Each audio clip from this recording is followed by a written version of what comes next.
नमस्कार, news point लेकर हाजिर हूं मैं राजीव। तो दोस्तों, राहुल गांधी की भारत जोड़ो यात्रा ने आज मिजोरम में धूम मचा दी है। मिजोरम में 7 नवंबर को विधानसभा चुनाव के लिए वोटिंग होनी है और इससे पहले आज राहुल गांधी 2 दिन के मिजोरम दौरे पर पहुंचे। खास बात यह रही कि राहुल के दौरे के साथ ही कांग्रेस ने मिजोरम की 40 सीटों में से 39 के लिए यानी 39 सीटों के लिए उम्मीदवारों का ऐलान कर दिया है। राजस्थान, तेलंगाना, मध्य प्रदेश और छत्तीसगढ़ में तो राहुल गांधी पहले ही कांग्रेस की जीत के दावे कर चुके हैं। अब मिजोरम में भी राहुल ने बता दिया है कि कांग्रेस ही आ रही है। मिजोरम में राहुल गांधी को देखने, सुनने और उनसे मिलने के लिए कैसा जनसैलाब उमड़ा, आइए उसकी कुछ तस्वीरें आपके सामने पेश करता हूं। एक वीडियो देखिए। जब राहुल गांधी भारत जोड़ो यात्रा का एक्सटेंशन लेकर मिजोरम आज पहुंचे तो कैसा नजारा था, क्या कुछ लोग देख रहे थे, क्या कुछ लोग कह रहे थे, क्या कुछ लोग बोल रहे थे और राहुल गांधी से क्या कुछ चाह रहे थे, जरा देखिए।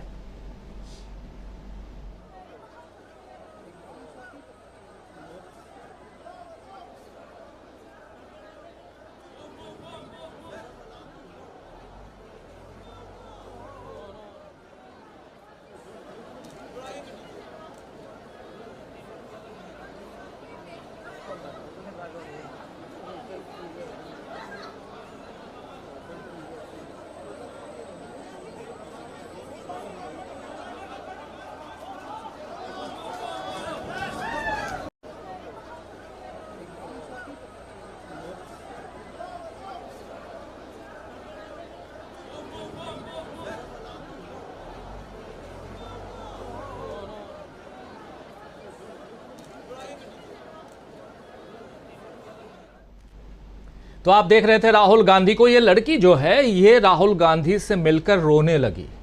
फिर राहुल गांधी ने साथ में सेल्फी ली, ये सब आपने देखा। तो ये एक नज़ारा है मिजोरम की सड़कों का राहुल गांधी के साथ। बहुत सारे नज़ारे हैं, आप आज हम लोगों ने लाइव भी किया है, उसको देख सकते हैं पूरे उस वीडियो को। आपको बता दूं दोस्तों कि भारत जोड़ो यात्रा के पहले चरण में राहुल गांधी पूर्वोत्तर के राज्यों में नहीं गए थे, लेकिन जब मणिपुर में हिंसा भड़की तो राहुल शांति और मोहब्बत का पैगाम लेकर मणिपुर गए और अब वो मिजोरम पहुंच गए हैं, जिसे भारत जोड़ो यात्रा का ही एक्सटेंशन कहा जा सकता है। वैसे राहुल गांधी की भारत जोड़ो यात्रा का पार्ट 2 भी शुरू होने के चर्चे हैं और जो इस बार पश्चिम से पूरब की ओर जाएगी ऐसा कहा जा रहा है। खैर, यात्रा का अगला चरण शुरू हो इससे पहले राहुल गांधी मिजोरम पहुंच गए और वहां लोगों ने जिस तरह का उत्साह राहुल गांधी को लेकर दिखाया, उससे समझ आ रहा है कि भारत जोड़ो यात्रा हिंदुस्तानियों के दिलों में अब भी धड़कनों की तरह बसी हुई है। आज राहुल गांधी ने मोदी सरकार को मणिपुर से लेकर इजराइल तक हर एक मामले पर घेरा है। आइए सुनते हैं राहुल गांधी को। एक रैली कर रहे थे इस यात्रा के बाद राहुल गांधी और वहां उन्होंने जो बातें कही हैं, मिजोरम है वहां इंग्लिश में उनको बोलना पड़ा, इंग्लिश में बोल रहे थे, लेकिन जो बातें कह रहे हैं आप सबको अच्छी तरह से समझ में आ जाएंगी। बहुत महत्वपूर्ण बातें, कैसे मोदी को और मीडिया को यहां राहुल गांधी घेर रहे हैं, सुनिए। Some months ago, I went to Manipur and I could not believe what I saw. The idea of Manipur has been destroyed by the BJP. It is no longer a state. It is now 2 states. People have been murdered, women have been molested, babies have been killed, but the Prime Minister doesn't find it important to travel there. It's amazing to me that the Prime Minister and the government of India are so interested in what is happening in Israel, but not interested at all in what is happening in Manipur. If you look at our national media, you will find story after story after story, talk show after talk show about what is going on in the Middle East. But nobody in the national media speaks about what is going on in Manipur. Nobody is talking about the pain, the misery that has been caused there. And I simply cannot understand why the Prime Minister has not visited. It is something to be ashamed of that the leader of our union has not traveled to the state of Manipur after what has happened there. And Manipur is just a symptom of the problem. You can see the same problem in a smaller form in many different parts of the nation. People from minority communities feeling uncomfortable, tribal people feeling uncomfortable, Dalit people feeling uncomfortable. There is a oppression being carried out on the people of India. And I view it as an idea, as an attack on the idea of India. So what has happened in Manipur is of course an attack on the people of Manipur, but it is also an attack on the idea of India in Manipur.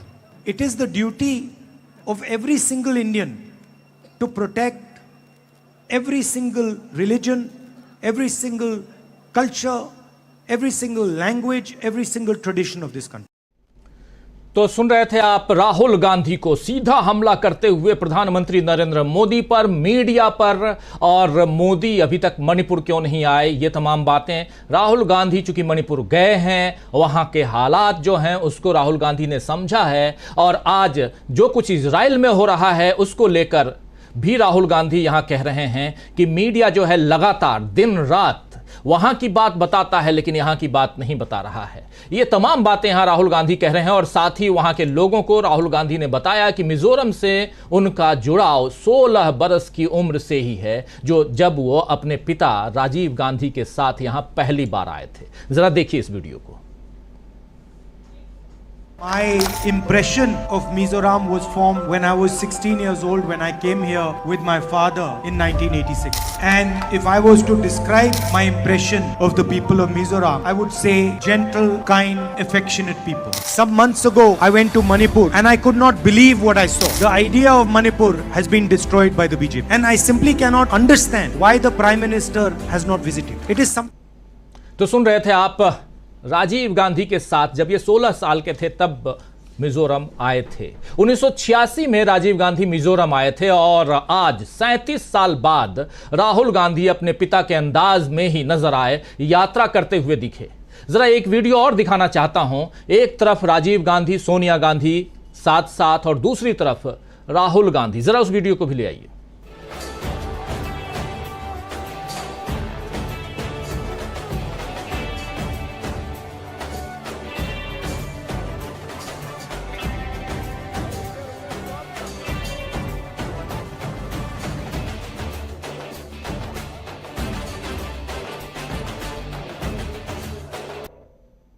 तो मोहब्बत का नाता पुराना है।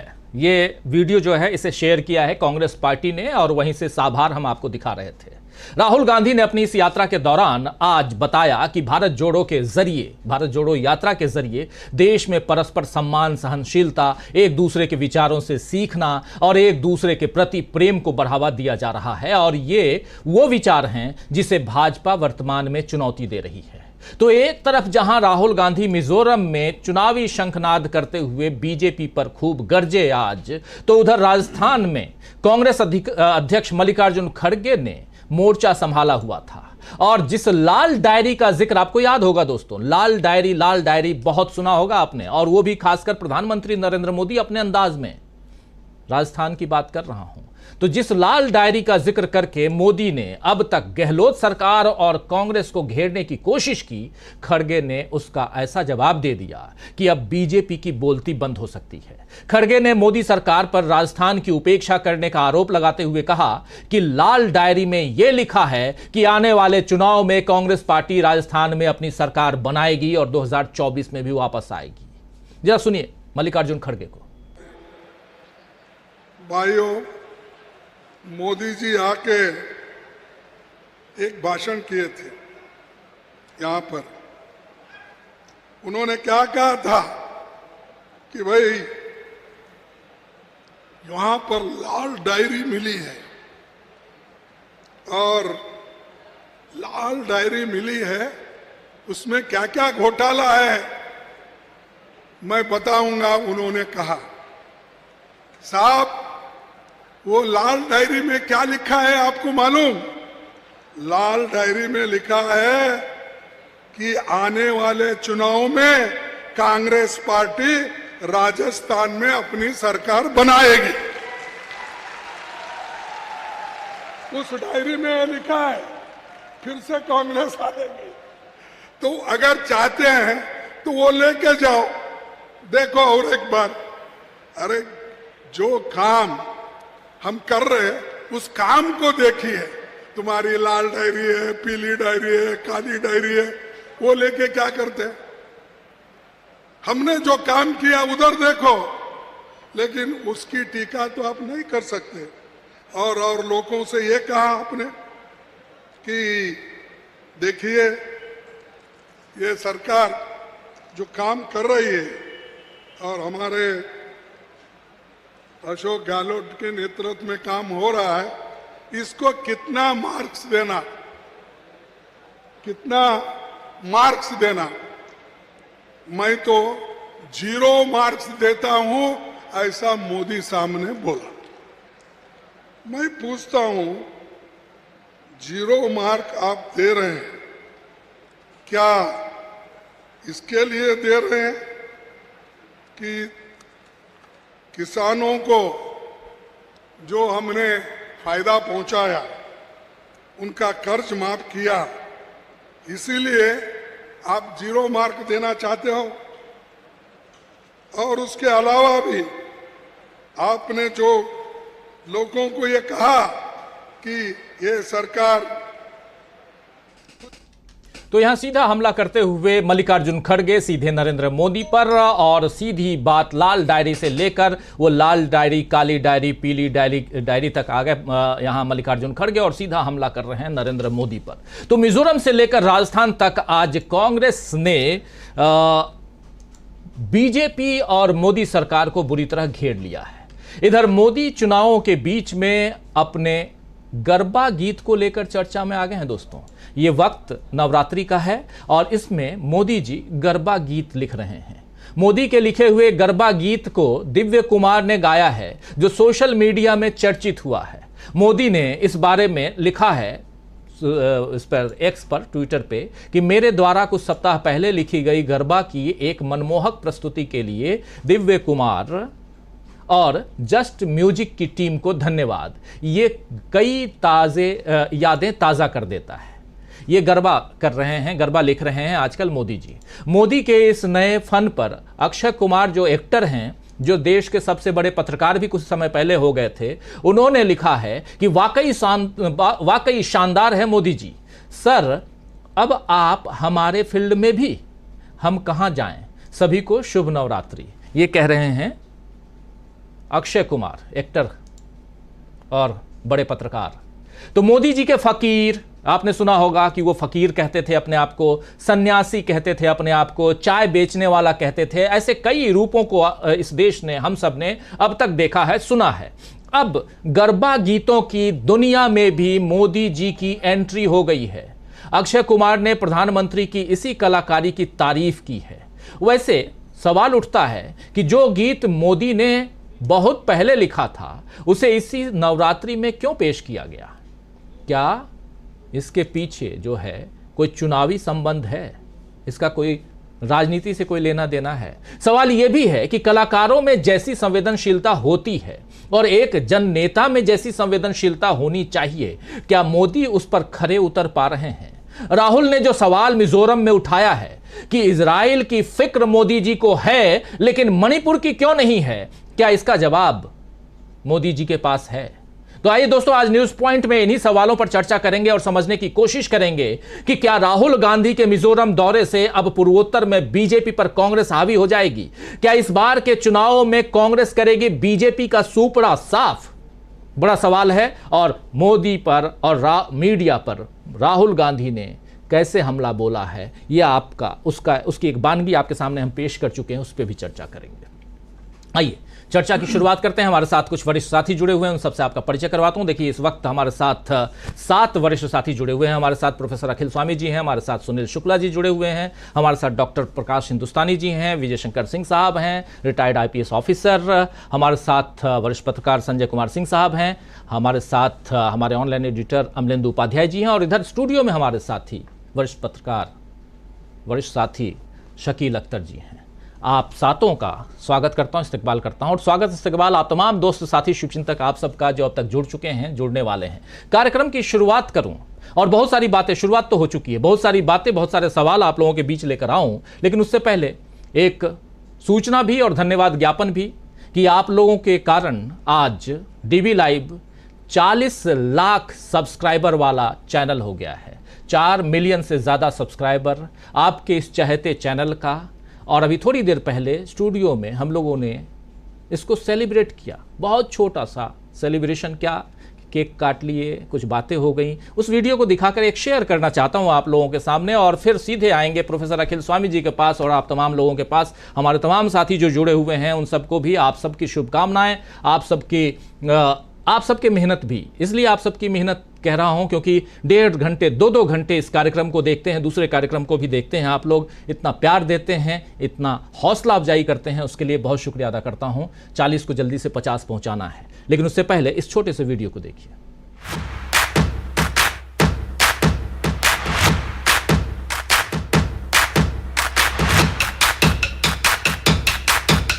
DV live के सारे दर्शकों को और डीवी लाइव की टीम को और राजीव जी को और जो जितने हमारे एक्सपर्ट आते हैं शाम को, उन सब को 4 मिलियन सब्सक्राइबर की बहुत बहुत बधाई।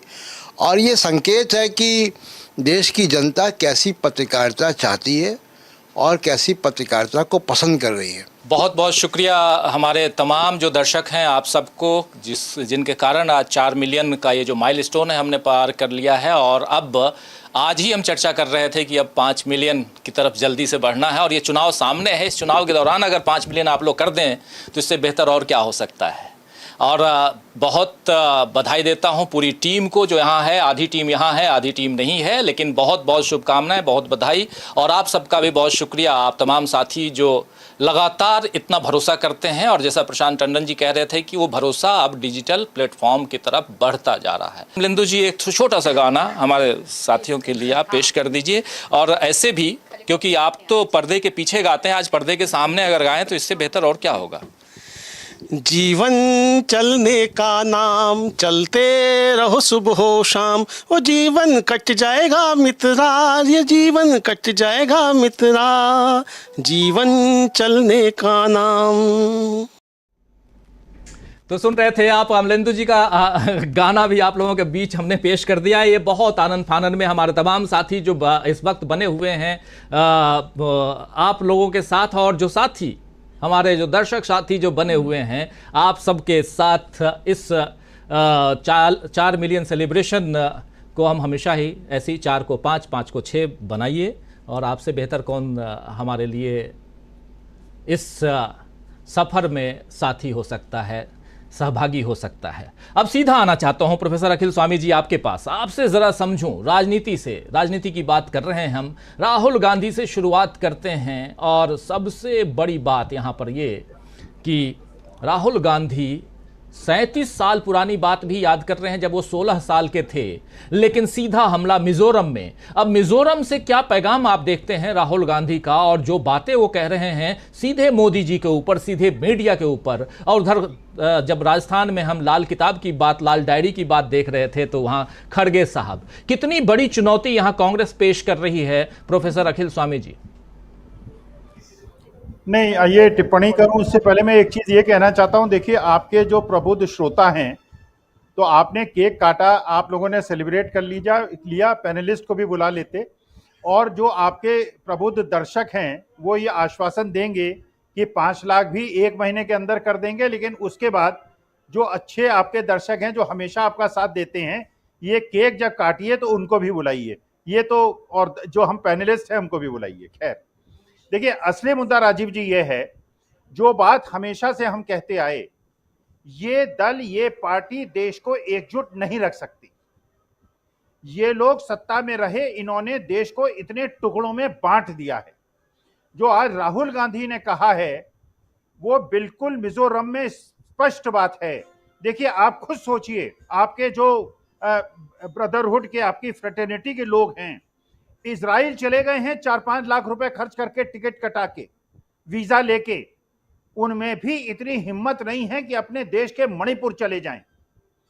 सत्ताधीशों को इतनी हिम्मत नहीं है कि वो मिजोरम चले जाएं, इसलिए कि वो वहां की जनता से डरने लगे हैं, देश के नॉर्थ ईस्ट के लोगों से डरने लगे हैं। और दूसरी तरफ एक निडर नेता है जो मणिपुर भी जाता है, सताए गए लोगों के आंसू अपने कंधे पे उनका सिर रखकर उनको पहुंचता है, और वो जाके आज वहां पे, और आप दृश्य देखिए वहां की, जो उन्होंने रैली की और जो उन्होंने पदयात्रा की, वहां के बच्चों का उत्साह, वहां के युवाओं का और बेटियों का उत्साह, किस प्रकार से उन्होंने उनका उत्साह बढ़ाया। और राजीव जी, एक और चीज नोट कीजिए, जो हम लोग हमेशा से कहते आए, ये बुरी तरह से टूटेंगे। आपको खबर मिली होगी, कर्नाटका के अंदर सीएम इब्राहिम साहब ने यह अनाउंस कर दिया है देवे गौड़ा साहब की इच्छा के विरुद्ध कि जेडीएस बीजेपी के साथ समझौता नहीं करेगी। जेडीएस बीजेपी के साथ समझौता नहीं करेगी, ये सीएम इब्राहिम साहब ने ये घोषणा कर दी है। इसका मतलब यह है कि जो भी दल बीजेपी के साथ किसी मजबूरी से लगे हुए हैं, ईडी और सीबीआई के डर से लगे हुए हैं, जैसे जैसे चुनाव आएगा पास, ये सब लोग बीजेपी का साथ छोड़ देंगे और बीजेपी अलग हो जाएगी। कल हम लोग बात कर रहे थे राजीव जी, राजकुमार विरका की। कांग्रेस के बड़े बड़े 15-16 नेता जो बीजेपी में गए थे, सब कांग्रेस में वापस आ गए। और एक और खबर है, आप तक तो पहुंची गई होगी, चाहे वो शिवराज सिंह चौहान हो, वसुंधरा राजे हो, वसुंधरा राजे ने जो, क्या नाम है उनका, गुलाब चंद कटारिया जी से मुलाकात की है 1.5 घंटे की, कुछ खिचड़ी पकी है। और एक सूचना और है जो आप तक पहुंच गई होगी, ये जिन जिन छत्रपों को बीजेपी ने इग्नोर किया है, ये रणनीति बना रहे हैं कि अभी हम वेट करेंगे, हमारे लोगों को टिकट मिल जाएं, वो चुनाव अगर जीतेंगे और इंडिपेंडेंट हम लोगों को चुनाव जिताएंगे, और उसके बाद बीजेपी छोड़ के कांग्रेस के साथ गठबंधन करके एक दीर्घकालीन सरकार बनाएंगे।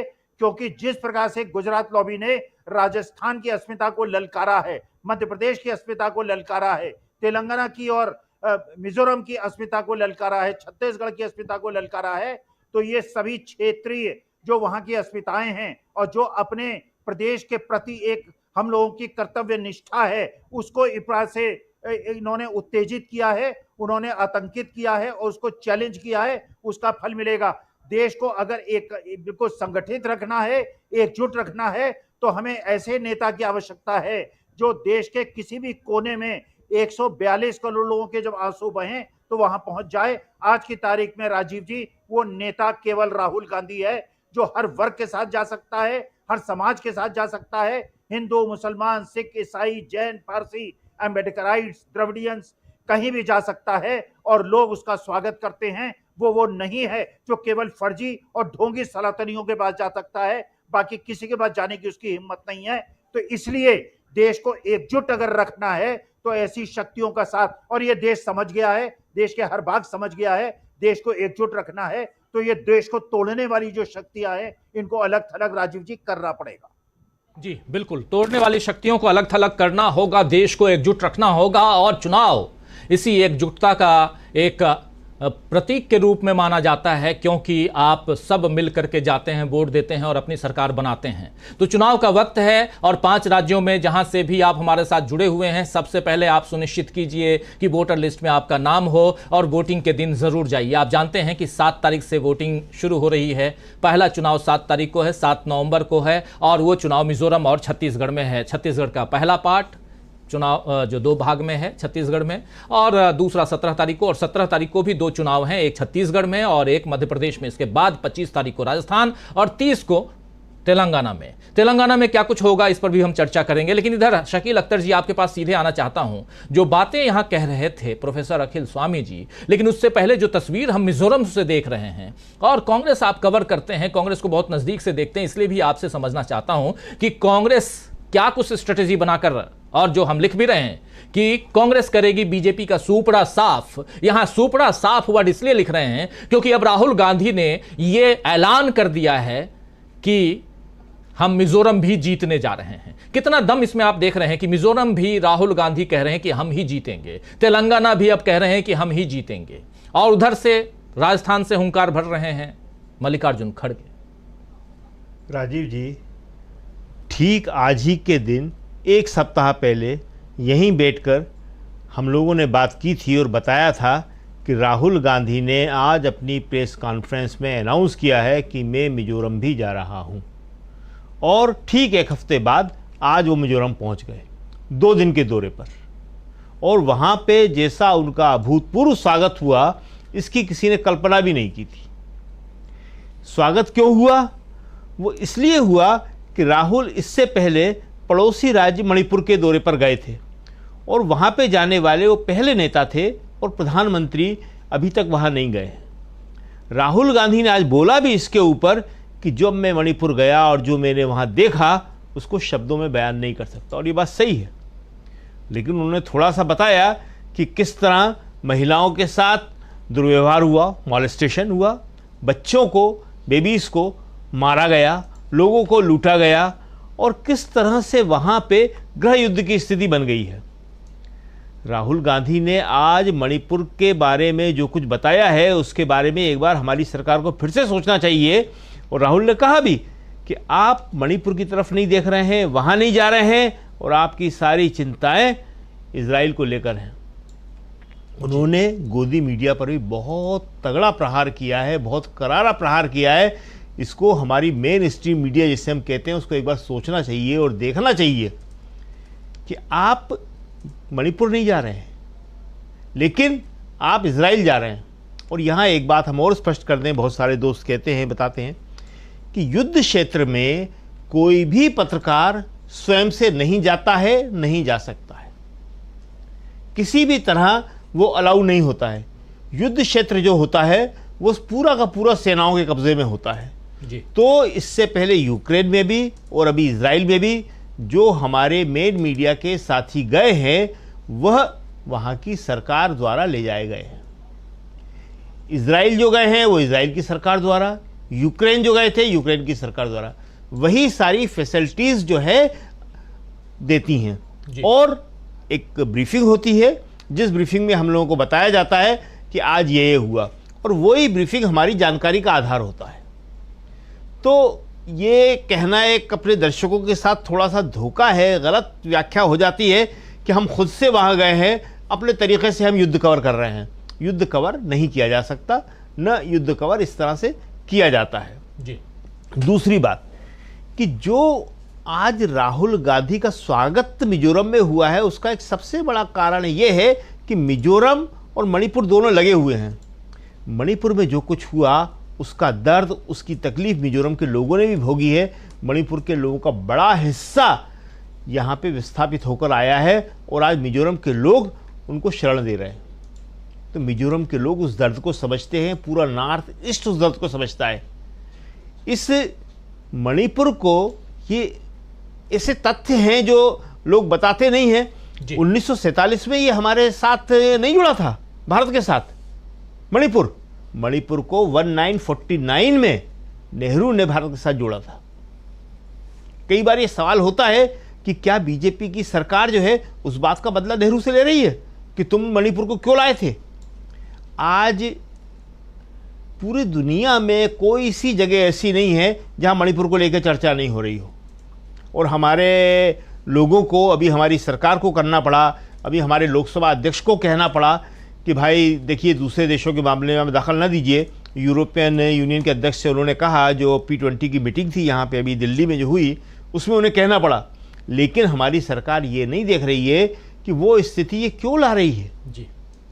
और आज की तारीख में सबसे बड़ी बात जो है वो ये है कि राहुल एक सबके दोस्त की तरह, सबके हमदर्द की तरह, सबके मददगार की तरह हर जगह जा रहे हैं, और यही सबसे बड़ी बात है जी। राहुल गांधी सबके दोस्त, सबके मददगार, सबके हमदर्द की तरह हर जगह जा रहे हैं, और यही सबसे बड़ी बात है। मणिपुर का असर कितना पड़ेगा मिजोरम के चुनाव पर, इसका विश्लेषण कर रहे थे अभी शकील अख्तर जी, और कांग्रेस को बहुत नज़दीक से देखते हैं, उस हिसाब से भी इनका विश्लेषण बहुत मायने रखता है। आना चाहता हूं सीधा सुनील शुक्ला जी आपके पास, ज़रा आपसे समझूं सुनील जी कि राहुल गांधी उधर मिजोरम में और अब दावा कर रहे हैं कि हम जीत रहे हैं। अगर ये दावे यहां पर एक छोटा सा जो उन्होंने शंका आशंका व्यक्त की थी वो सिर्फ और सिर्फ राजस्थान को लेकर, वो भी पुरानी बात हो गई। लेकिन अगर अब देखा जाए पांचों राज्यों में, तो ये जो सुपड़ा साफ हम कह रहे हैं, क्या वो आपको भी दिखाई दे रहा है कि कांग्रेस जो दावा कर रही है उसमें तो सुपड़ा साफ वाली बात कर रही है, बीजेपी का सुपड़ा साफ कर देगी, लेकिन साथ साथ राहुल गांधी मोदी पर और मीडिया पर जो हमलावर हैं, इसके क्या मायने निकाले जाए यहां पे, जरा आपका पॉइंट ऑफ व्यू। धन्यवाद राजीव जी। इसमें कोई दो राय नहीं है कि कांग्रेस भारतीय जनता पार्टी सरकार के ऊपर हमलावर है। मोदी जी के खिलाफ राहुल गांधी लगातार हमलावर हैं, और सबसे उसमें मैं महत्वपूर्ण बातें मानता हूं कि वह मुद्दों को लेकर के हमलावर है, नीतियों को, कार्यक्रमों को लेकर के हमलावर हैं, और उसी को लेकर के उनकी आलोचना कर रहे हैं। सरकार का जो रवैया है अब तक मणिपुर के बारे में रहा, उससे कोई भी सहमत नहीं हो सकता। प्रधानमंत्री का उस राज्य में दौरा न करना, उस बारे में सरकार का स्पष्ट रूप से कोई लोगों को विश्वास में न लेना, या इसको किसी भी दशा में स्वीकार नहीं किया जा सकता। सरकार तत्काल इजराइल के मामले पर रिएक्शन देती है, उस तरह का रिएक्शन देती है जो भारत सरकार की नीति उसके अनुरूप कभी रही ही नहीं। बाद में विदेश मंत्रालय को संशोधन करना पड़ता है। और वहीं मणिपुर के मामले को लेकर के अभी तक प्रधानमंत्री जी ने कुछ नहीं बोला। लोकसभा में जो अविश्वास प्रस्ताव चर्चा के दौरान जो उन्होंने बात कही, वह कितनी गंभीर थी ये पूरे देश ने देखा। बाद में भी जो उन्होंने बात कही उसको भी लोगों ने बहुत गंभीरता से नहीं लिया, और यह सबके लिए आश्चर्यजनक है कि आखिर प्रधानमंत्री देश के एक राज्य में इस तरह के बड़े पैमाने पर हो रही हिंसा को लेकर के इतने गंभीर क्यों नहीं है। उससे क्या भारतीय जनता पार्टी को राजनीतिक लाभ होने वाला है, या सत्तारूढ़ दल को क्या लाभ होने वाला है। मेरे जैसे व्यक्ति के भी इस बात समझ में नहीं आती कि संघर्ष को बढ़ावा देकर के, हिंसा को बिना रोके आप किस तरह का राजनीतिक लाभ प्राप्त कर सकते हैं। क्या सरकारों से लोग ये उम्मीद करते हैं कि सरकार हिंसा को होने देगी, और उसके बावजूद भी ऐसे सरकारों का लोग समर्थन करेंगे, ऐसे राजनीतिक दल का समर्थन करेंगे? मुझे तो नहीं लगता। मिजोरम में जाकर के राहुल गांधी ने ये उत्तर पूर्व की ये पहली यात्रा नहीं है। आप याद कीजिए, राहुल गांधी ने भी कहा, हम लोगों ने उस पर चर्चा की थी जब मणिपुर की यात्रा किया था राहुल गांधी ने, और 1-2 दिन नहीं 3 दिन तक लगातार वो बने रहे, और किस तरह का संवाद वहां के लोगों से कायम किया था, और मणिपुर के स्थानीय लोगों ने किस तरह का विश्वास व्यक्त किया एक विपक्ष के नेता के प्रति। राहुल गांधी सरकार नहीं है, राहुल गांधी के पास कोई पद नहीं है, राहुल गांधी के पास ये भी स्थिति नहीं कि ऐसी पार्टी के नेता हों जिसके पास 2 दर्जन से अधिक राज्यों में उनकी सरकार हो। नॉर्थ ईस्ट में कहीं भी उनकी सरकार नहीं है। बावजूद इसके अगर स्थानीय जनता एक नेता से मिलना चाहती है, अपने उनके कंधे पर सिर रख करके रो लेना चाहती है, तो बहुत बड़े विश्वास की बात है। नॉर्थ ईस्ट के लोगों ने राहुल गांधी के ऊपर एक जबरदस्त विश्वास कायम किया है, और वह जो विश्वास बना हुआ है वह फिर इस समय मेघालय की यात्रा के दौरान दिखाई पड़ा। इतने बड़े पैमाने पर जहाँ पे तमाम तरह की पाबंदियां हैं, और तमाम शरणार्थी मणिपुर से यहाँ पहुँचे हुए हैं, बावजूद इसके लोगों का खुल करके राहुल गांधी से मिलना ये एक बड़ा राजनीतिक संकेत है। और ये भी स्थिति है कि आपको याद होगा, अभी पिछले दिनों केंद्र सरकार ने मेघालय सरकार से कहा था कि आप म्यांमार से आने वाले लोगों का बायोमेट्रिक अटेंडेंस लें। मणिपुर मेघालय की सरकार ने उसको मना कर दिया। वो एनडीए की सरकार है, बीजेपी दावा करती है कि एनडीए की सरकार है, बीजेपी इसमें शामिल है, और उसकी सरकार ने मना किया कि हम ऐसा नहीं करेंगे। और वहाँ से जो लोगों की आवाज़ आई है उसको हम रोक नहीं सकते, क्योंकि हमारा उन लोगों से जो वहाँ म्यांमार से आने वाले जो लोग हैं उससे हमारा बेटी रोटी का रिश्ता है। हम उस तरह के बहुत ही पारिवारिक रिश्ते के साथ उनके साथ जीते हैं, तो मेरे लिए संभव नहीं है। इस तरह की बात केंद्र सरकार के इसका खुलेआम अवहेलना और बोल करके उसकी अवहेलना करना, यह एक बड़ी राजनीतिक घटनाक्रम है उत्तर पूर्व के लिहाज से। अन्य राज्यों की आप बात कीजिए, आपने राजस्थान में कांग्रेस अध्यक्ष मल्लिकार्जुन खड़गे साहब की बात की। आप सोचिए कि जिस बात के लिए जो आरोप कांग्रेस के ऊपर लगते रहे हैं कि कांग्रेस में कई ग्रुप हैं, आंतरिक संघर्ष बहुत है, आंतरिक मतभेद नेताओं के बीच में बहुत है, वह कांग्रेस पूरी मजबूती के साथ राजस्थान में अपना सरकार बनाए रखने के लिए लगी हुई, और एक अनुशासन प्रिय होने, अनुशासित पार्टी होने, कैडर बेस्ड होने, एक संगठन से प्रशिक्षित होकर के आने वाले तमाम लोगों की पार्टी होने का दावा करने वाली भारतीय जनता पार्टी में इतने विभेद सामने आ गए हैं कि लग ही नहीं रहा है कि आप किसी सरकार से लड़ रहे हैं या सरकार या सत्ता में आने के लिए आप कोई प्रयास कर रहे हैं। जो जिस तरह के प्रयोग किए बीजेपी ने, उस प्रयोग का परिणाम सबके सामने है।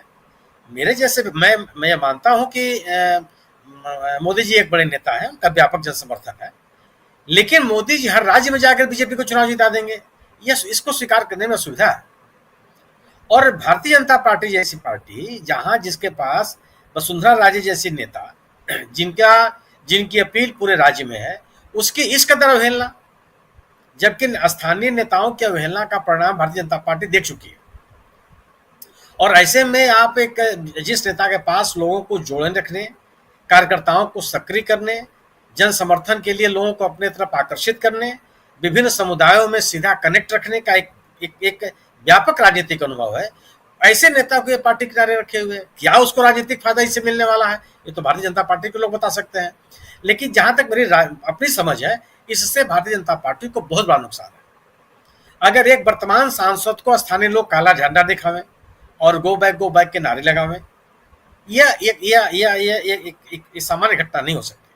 और वह विधानसभा क्षेत्र वही है जो विधानसभा क्षेत्र उनके संसदीय क्षेत्र के अंतर्गत आता है। ये सामान्य घटना नहीं, गोया कि जो नेतृत्व है उसके खिलाफ लोगों के मन में नाराजगी है।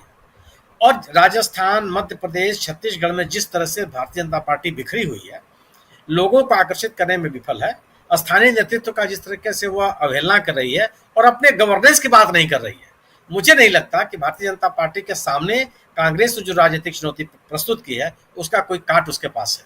जी बिल्कुल, कांग्रेस ने जो राजनीतिक चुनौती पेश की है, कांग्रेस जो चुनौती दे रही है, साफ साफ आप देख रहे हैं। और उसमें क्या कांग्रेस सुपड़ा साफ करने जा रही है, बड़ा सवाल है। लेकिन चूंकि मध्य प्रदेश से जुड़े हुए हैं हमारे साथी डॉक्टर प्रकाश हिंदुस्तानी जी, और मध्य प्रदेश उसमें कितना बड़ा रोल अदा करने वाला है, जरा इससे समझ सकते हैं मध्य प्रदेश की जब हम बात करेंगे डॉक्टर प्रकाश हिंदुस्तानी जी से। और साथ साथ जरा मिजोरम से क्या खबर दे रहे हैं राहुल गांधी, कितना ज्यादा उत्साहित दिखाई दे रहे हैं प्रकाश जी आपके अनुसार राहुल गांधी, और क्या कुछ आप मध्य प्रदेश में देख रहे हैं, क्योंकि मध्य प्रदेश मध्य है और एक साइड राजस्थान, दूसरी तरफ छत्तीसगढ़, और दोनों को देखिए, दोनों के बीच में मध्य प्रदेश, और थोड़ा सा छत्तीसगढ़ से आगे बढ़िए तो तेलंगाना भी है। तो क्या कुछ पैगाम यहाँ 150 की जो बात राहुल गांधी कर रहे थे कि हम 150 सीटें जीतने जा रहे हैं, अगर वहां पर 150 सीट लेके आते हैं तब तो राजस्थान, तेलंगाना, छत्तीसगढ़ और उधर मिजोरम भी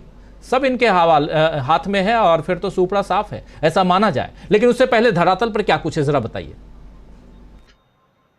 जितने सर्वे राजीव जी हो रहे हैं, अधिकतम सर्वे में बीजेपी की हालत बहुत खराब बताई गई, और वोटों का अंतर जो पिछले चुनाव में केवल 0.13% था, वो प्रतिशत कहीं 11% तक पहुंच गया है। खास करके बघेलखंड वाले इलाके में बीजेपी को बहुत तगड़ी चुनौती मिल रही है। चंबल और उस पूरे इलाके में, चंबल इलाके में, ग्वालियर इलाके में बहुत तगड़ी चुनौती मिल रही है।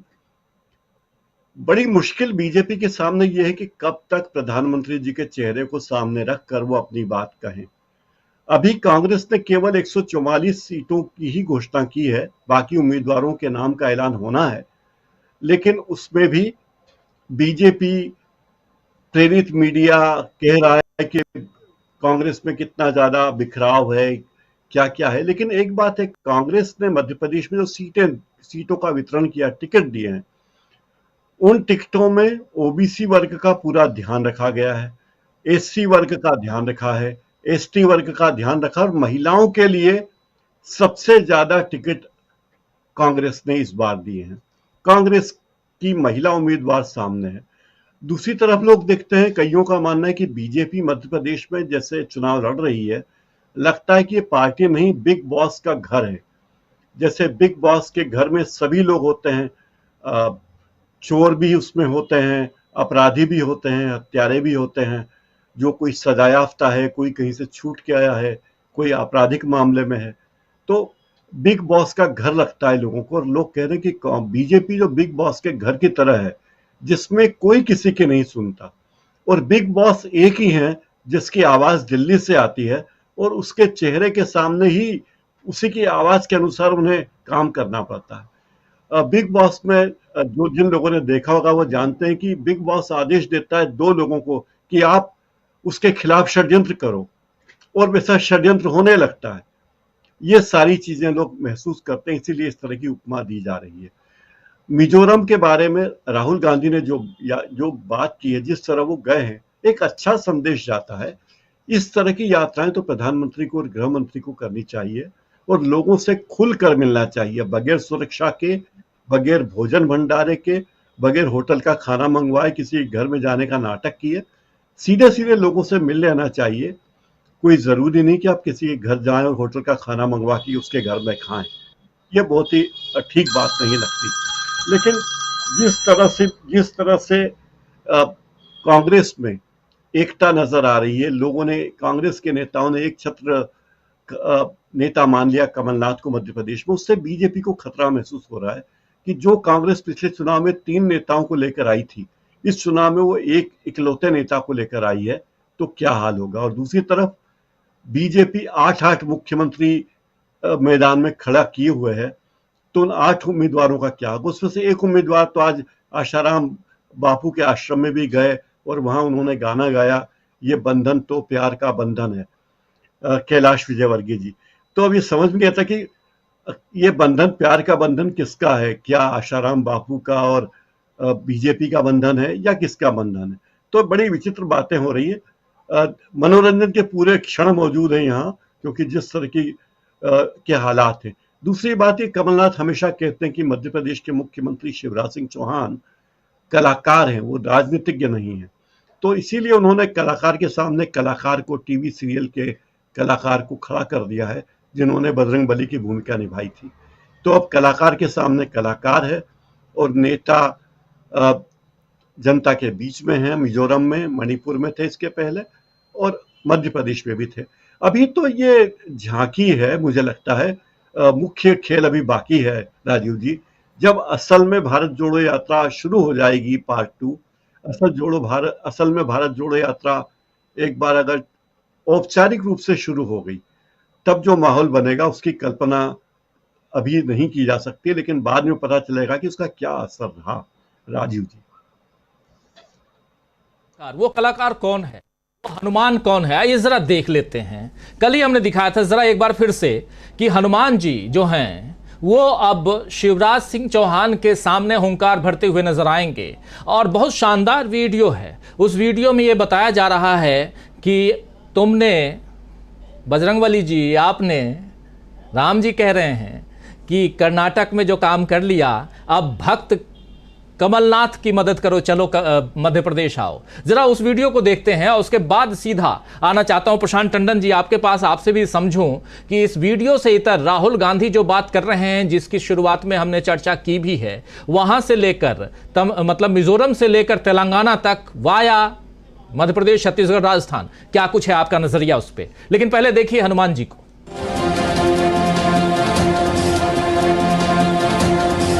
प्रभु, आपके आशीर्वाद से कर्नाटक में सत्य की जीत हुई। अब क्या आज्ञा प्रभु। हे हनुमान, अब मध्य प्रदेश की ओर प्रस्थान करो। अब तुम्हें भक्त कमलनाथ की विजय पताका लहरानी है। तो भक्त कमलनाथ की विजय पताका तुम्हें लहरानी है। प्रशांत टंडन जी,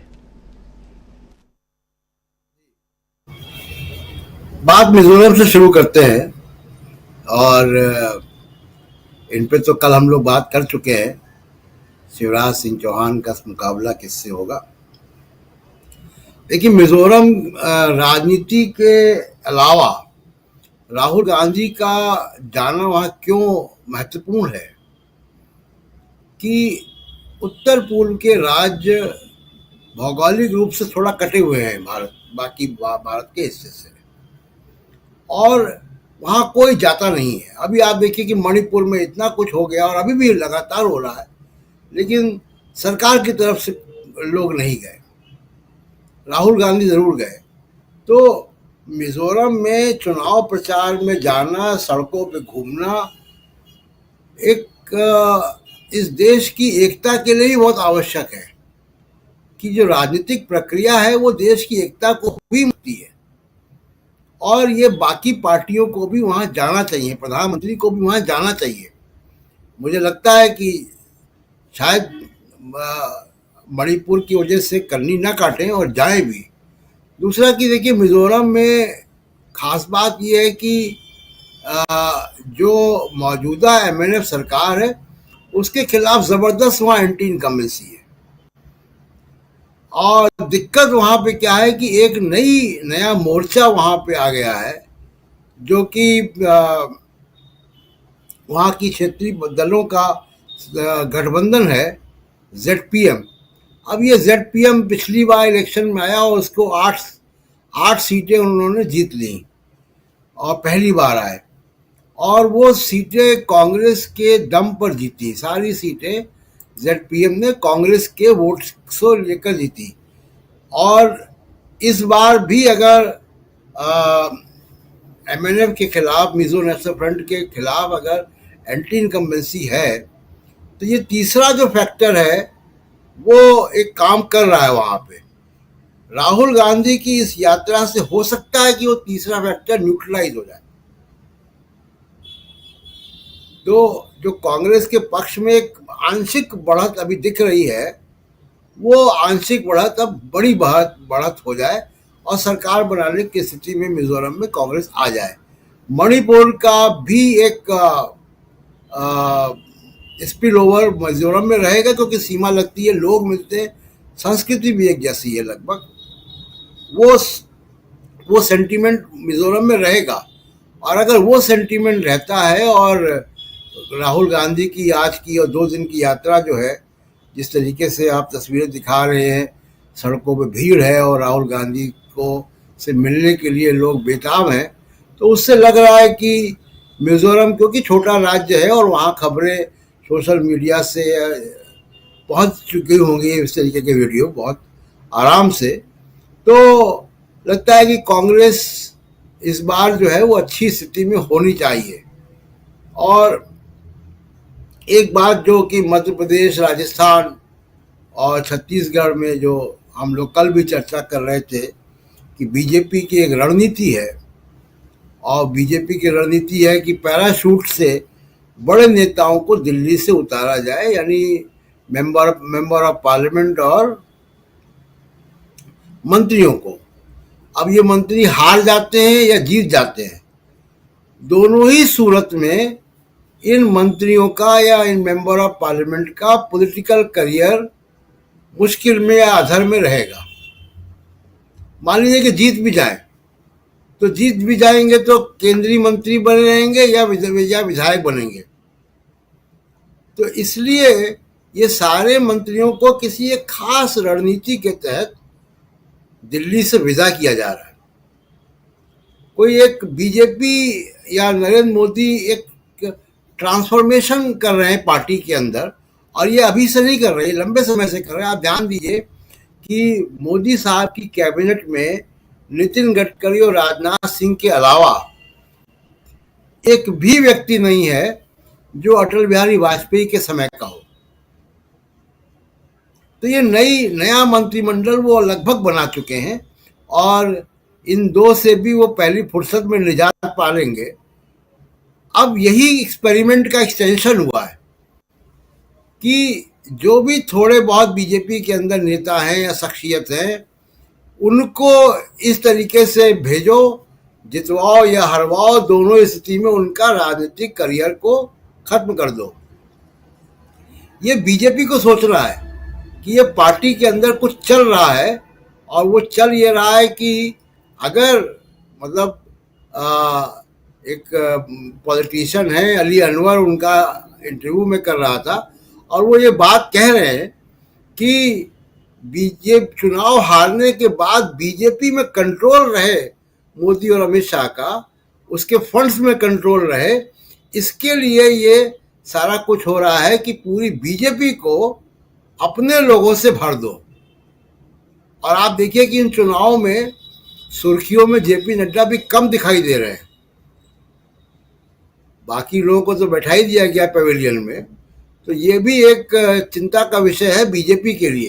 राजीव जी, बिल्कुल, बीजेपी के अंदर खाने क्या कुछ चल रहा है और प्रधानमंत्री नरेंद्र मोदी क्या बीजेपी को खुद के कब्जे में रखना चाहते हैं, क्या कब्जाना चाहते हैं प्रधानमंत्री नरेंद्र मोदी बीजेपी को? एक बड़ा सवाल है, इसका जवाब दे रहे थे यहाँ पर पर्दे खोल रहे थे धीरे धीरे प्रशांत टंडन जी, और बहुत इम्पॉर्टेंट बात है ये। लेकिन बीजेपी से इतर जब हम राहुल गांधी की बात कर रहे हैं, कांग्रेस की तैयारियों की बात कर रहे हैं, और ये पूरा का पूरा जो 5 राज्य है ये कांग्रेस के इर्द गिर्द दिखाई दे रहा है।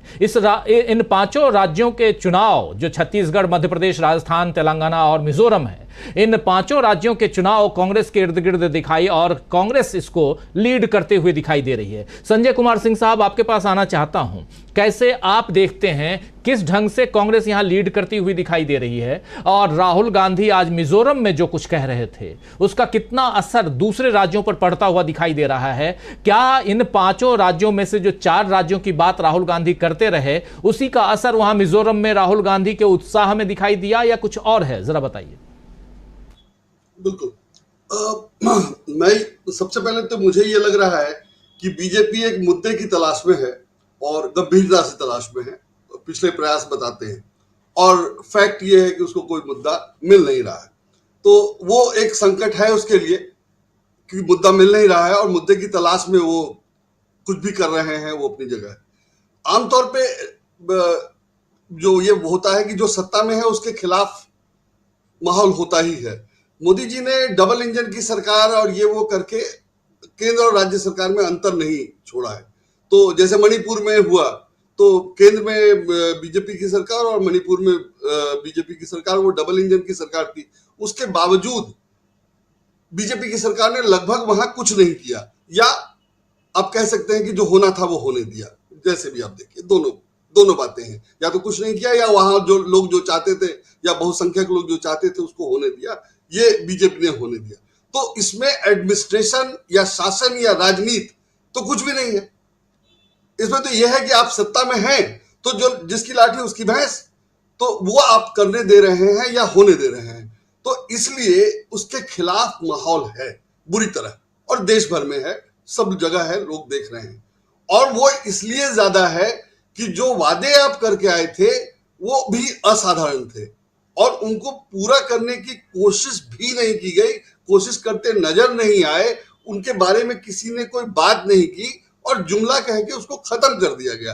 तो इसमें जो वोटर की नाराजगी होनी चाहिए, जो हो सकती है, वो भारत के वोटर ऐसे नहीं, मतलब ठीक है कुछ लोग हैं जो बहुत नहीं ध्यान देते हैं, धर्म होगा उनकी और कुछ इच्छाएं होंगी, कुछ और चाहत होंगी, कुछ और राजनीतिक मकसद होगा, लेकिन मेजॉरिटी ऑफ द पीपल जो मैटर करते हैं वो काफी पॉलिटिकली कॉन्शियस और समझदार लोग हैं और पिछले चुनाव के परिणाम ये बताते रहे हैं। तो उस लिहाज से मुझे लगता है कि बीजेपी पॉलिटिकली बहुत कमजोर और खराब स्थिति में है, क्योंकि एक तो उसने जो कहा वो किया नहीं, दूसरे एडमिनिस्ट्रेशन के नाम पे कुछ दिया नहीं, और तीसरे जहां कुछ काम करना था वहां कुछ करती नजर ही नहीं आए, और मुद्दे की तलाश में वो मणिपुर छोड़ करके इजराइल और हमास में भटक गई है। तो पार्टी से क्या उम्मीद की जाए, कौन उम्मीद करेगा? अब इसको बचाने के लिए या इसके कारण जो नुकसान हुआ है पॉलिटिकल या छवि का, उसको भरपाई करने के लिए कोई मुद्दा तलाशा जा रहा है। वो मुद्दा अगर पुलवामा जैसा कुछ मिल गया, पाकिस्तान से युद्ध हो गया, चीन ने कोई हमला कर दिया, तो बिल्कुल बात बदल जाएगी। वैसे इसके अलावा अगर कुछ बहुत बड़ा ना हो, और या जो बड़ा हो भी जाए तो पब्लिक समझेगी, इसलिए मुझे लगता नहीं है कि बीजेपी के लिए अब कुछ उम्मीद है। जहां तक राहुल गांधी की बात है, बीजेपी की रणनीति अभी तक यही थी कि हम कांग्रेस को या विपक्ष को पूरी तरह खत्म कर देंगे, हमारा कोई मुकाबला ही नहीं होगा और हम जैसे चाहेंगे वैसे वीर तुम बढ़े चलो की तरह आगे बढ़ते जाएंगे और हमारा कोई विरोध नहीं होगा, कुछ नहीं होगा। तो वो इन लोगों ने पूरा किया, उसमें कोई कसर नहीं छोड़ी, हर किसी को डैमेज किया, हर किसी को परेशान किया, जेल में बंद कर दिया, और वो सब जारी है, उसमें कोई कमी नहीं है, जितना कर सकते हैं वो कर रहे हैं। तो इससे इसको कोई पसंद तो करेगा नहीं, इसको कोई पसंद करेगा नहीं, और जो डर रहे हैं वो भी उनको मौका है चुनाव में उसका हिसाब बराबर करने का।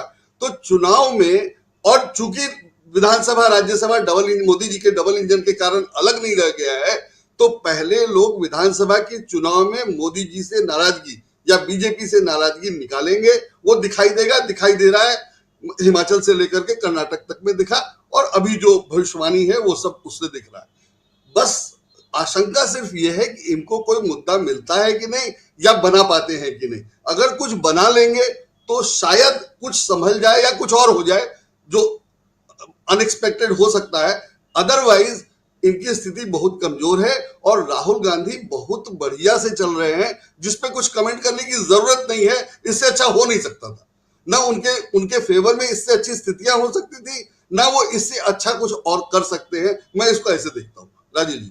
जी बिल्कुल। और इस बीच अभी आप जो फोटोग्राफ्स देख रहे थे वो अनएम्प्लॉयड स्टूडेंट्स के बीच, यानी बेरोजगार छात्रों के बीच राहुल गांधी, और ये आज उनको संबोधित कर रहे थे शाम के वक्त राहुल गांधी मिज़ोरम में। और वहाँ ये हॉल देखिए खचाखच भरा हुआ, ऊपर भी जो पीछे दिखाई दे रहा है वहाँ भी दर्शक दीर्घा कहें या कुछ और, लेकिन वहाँ भी हैं लोग और सबसे इंटरेक्ट कर रहे हैं राहुल गांधी। मिज़ोरम में 2 दिन रहने वाले हैं राहुल गांधी, इसके बाद सीधे तेलंगाना जाएंगे जहाँ 3 दिन रहेंगे।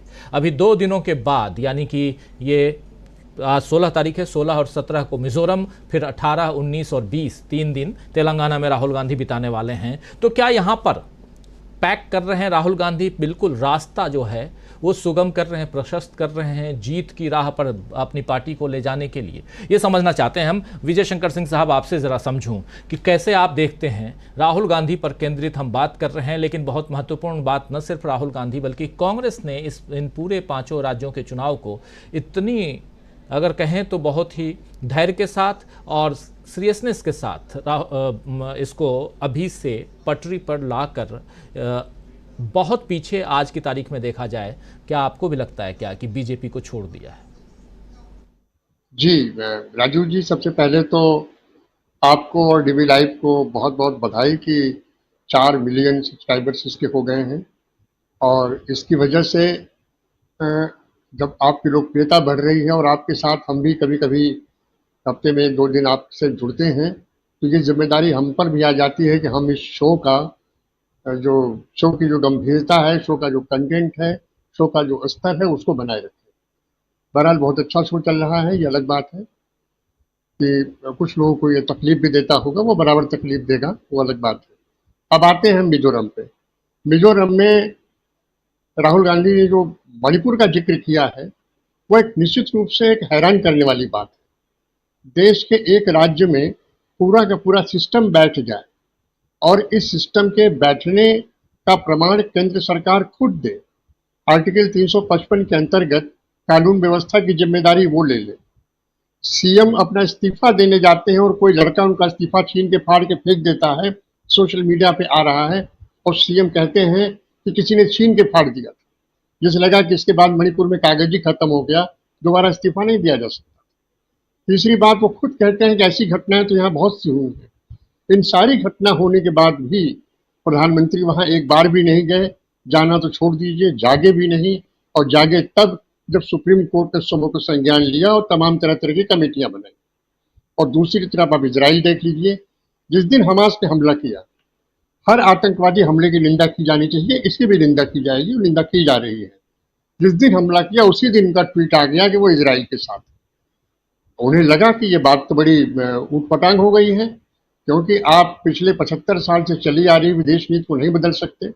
इजराइल की आप कितनी भी तारीफ करें, कितना भी उसके साथ खड़े रहें, आप बिल्कुल वही कहें कि नहीं यहूदियों का कोई मुल्क नहीं होता, उनके मुल्क के साथ खड़े रहिए। लेकिन इस बात को मानना चाहिए कि इजराइल का जो गठन हुआ था, इजराइल ने अपने अलॉटेड जमीन से ज़्यादा जमीन कब्जियाई है, और जब तक वो जमीन का कब्जा वापस नहीं होता तब तक वहाँ का संकट नहीं आएगा। और भारत सरकार सी स्टैंड पर आई। दिक्कत ये है प्रधानमंत्री जी की कि जो स्टैंड वो लेना चाहते हैं वो स्टैंड अंतर्राष्ट्रीय रूप से लिया नहीं जा सकता, और जिन लोगों को वो संबोधित कर रहे हैं, जो उनकी कॉन्स्टिट्यूएंसी है, जो उनके लोग हैं, जिनको अमूमन भक्त प्रजाति कहते हैं, उनको वो कुछ करके समझा नहीं सकते। अच्छा, दूसरी बात, अब आते हैं चुनाव में मिजोरम के, तो जो आपने दिखाए हैं, और मणिपुर का असर बहुत पड़ेगा। और दूसरी बात यह है कि अब अगर प्रधानमंत्री जाते भी हैं मणिपुर, तो ये सबको यही लगेगा कि वो किसी दबाव में गए हैं और एक प्रकार की उन्होंने फर्ज अदायगी की है, इसका कोई बहुत असर नहीं पड़ेगा। आप किसी के दुख में अगर तत्काल न पहुंच पाए और न पहुंच पाने का कोई पर्याप्त कारण न हो, तो बाद में साल भर बाद जाने पर उसका कोई बहुत असर नहीं रहता, वो कोई तमाशा ही बनता है। अब आते हैं राजस्थान, मध्य प्रदेश और उस पर तो बहुत कुछ पॉलिटिकल जानकारी वो प्रकाश हिंदुस्तानी दे चुके हैं। असल में मुझे जहां तक लगता है भारतीय जनता पार्टी को यह खतरा ज्यादा है। मैं पार्टी की बात कर रहा हूं, नरेंद्र मोदी और शाह जी की बात नहीं कर रहा हूं, क्योंकि जिस तरीके से पार्टी के बड़े नेताओं को दरकिनार किया गया, खासकर पार्टी के 2 शीर्षस्थ नेताओं राजनाथ सिंह और नितिन गडकरी जी को, आप ये देखिए कि अविश्वास प्रस्ताव पर बहस हो रही है। निशिकांत दुबे, जिनके ऊपर तमाम आरोप हैं, फर्जी डिग्री का भी आरोप है और भी आरोप है, और इस समय वो प्रधानमंत्री के सबसे चहेते बने हुए हैं। स्मृति ईरानी जो भी विवादों में घिरी है, अभी अमेठी में लेकर इनको लेकर बड़ा तमाशा हुआ, मुंह की खानी पड़ी। ये प्रधानमंत्री की तरफ से खड़ी हुई, मतलब सरकार की तरफ से खड़ी हुई विश्वास प्रस्ताव पर बोलने के लिए, लेकिन वरिष्ठतम मंत्रियों में से राजनाथ सिंह, जिनकी नंबर 2 की हैसियत कही जाती है, न हो भले अमित शाह ने वो हैसियत ले ली हो, लेकिन उनको बोलने का मौका नहीं मिला। क्यों नहीं मिला?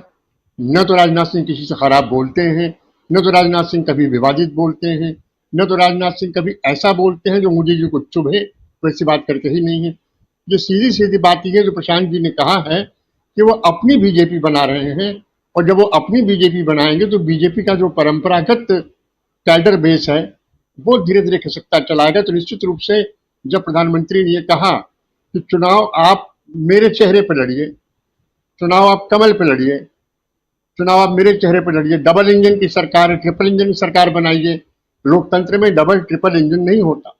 लोकतंत्र में जनता पंचायत अलग चुनती है, जिला पंचायत अलग चुनती है, राज्य सरकार अलग चुनती है, केंद्र सरकार अलग चुनती है, और ये उसकी इच्छा है। सारी सरकारों का काम अलग है, दायित्व अलग है, जिम्मेदारियां अलग है। ऐसी स्थिति में जब प्रधानमंत्री जी ये बात करते हैं तो साफ साफ सी बात है कि जो अधिनायकवाद का जो उनके अंदर एक वायरस है, मैं इसे वायरस ही कहूंगा, उससे वो बुरी तरह संक्रमित हैं और वो साफ साफ सामने आ जाता है। अब रहा सवाल, बस अपनी बात खत्म करूंगा एक वाक्य कह के कि आगे आने वाले चुनाव में कांग्रेस का परफॉर्मेंस कैसा रहेगा। तो निश्चित रूप से जो ये सोचा जा रहा था कि कांग्रेस में इन फाइटिंग होगी, जो ये सोचा जा रहा था G23 बहुत बड़े बड़े कांग्रेसी नेताओं का संगठन है, वो राहुल गांधी को उखाड़ देगा, सोनिया गांधी बीमार हैं, ऐसी स्थिति में कांग्रेस खत्तुल हवास हो जाएगी, अध्यक्ष भी नहीं मिलेगा, मिलेगा तो पीछे से उस पर कमांड किया जाएगा। लेकिन ये सारी शंकाएं जो भारतीय जनता पार्टी के लोगों की धीरे धीरे निर्मूल हो गई। अध्यक्ष खड़गे जी आए और मजबूती से जमे हुए हैं। आज उन्होंने लाल किताब का बड़ा जिक्र किया। यही लाल किताब का जिक्र जब मोदी जी ने भी किया था कि एक किताब है लाल किताब, उसमें बहुत कुछ है, अब उसकी जांच क्यों नहीं करा लेते आपको? लेकिन जांच कैसे कराएंगे? आप आज गारंटी देंगे और 5 दिन बाद उसको आप डिप्टी चीफ मिनिस्टर बना देंगे। ऐसी स्थिति में आप कैसे किसी की जांच करा सकते हैं? तो मुझे लगता है कि इन सब स्थिति को देखते हुए भारतीय जनता पार्टी का मनोबल काफी गिरा हुआ है। उनके नेताओं में भी ये सोच के थोड़ी हैरानी हो रही है और निश्चितता है कि आगे क्या होगा। तो मैं तो ये समझता हूँ कि आगे आने वाले चुनाव में कांग्रेस को, लेकिन एक बात मैं चेतावनी के रूप में कहना चाहूंगा कि कभी कभी जब हम इम्तिहान देते हैं तो ये लगता था कि अरे तो हम तो आराम से 5 सवाल कर लेंगे और 100 नंबर में 80 नंबर खींच ले जाएंगे, हम यही गड़बड़ कर जाते हैं। तो ये अंतिम समय तक कब क्या हो जाए, संजय जी ने बड़ा सही कहा कि कोई भी अनएक्सपेक्टेड घटना ये हो सकती है, ये प्लांट हो सकती है, क्या पता ये दिमाग में चल भी रहा हो, किसी को अंदाजा नहीं लगेगा। अचानक एक दिन सुबह कुछ हो जाएगा और उसका असर बहुत तेजी से होगा। तो हमें हर मिनट कांग्रेस को सतर्क रहना चाहिए, उन्हें सोचना चाहिए कि उन्हें 5 राज्य जीतने हैं, न सिर्फ उनकी अपने लिए बल्कि देश के लिए भी, क्योंकि देश जिस तरीके से तानाशाही से घिरा हुआ है, जिस तरीके से हर मोर्चे पर बर्बादी हो रही है, उसको लेकर भी सरकार का जाना ही उचित होगा। जी बिल्कुल बिल्कुल, बहुत सारी बातें यहाँ आप कह रहे हैं और कांग्रेस के लिए भी एक रास्ता दिखाई देना चाहिए इस चर्चा के दौरान भी, और वो रास्ता साफ दिख रहा है। हम लोग जब चर्चा कर रहे हैं तो एक तरफ राहुल गांधी और दूसरी तरफ उतनी ही मजबूती के साथ मल्लिकार्जुन खड़गे अपनी बात रखते हुए दिखाई देते हैं।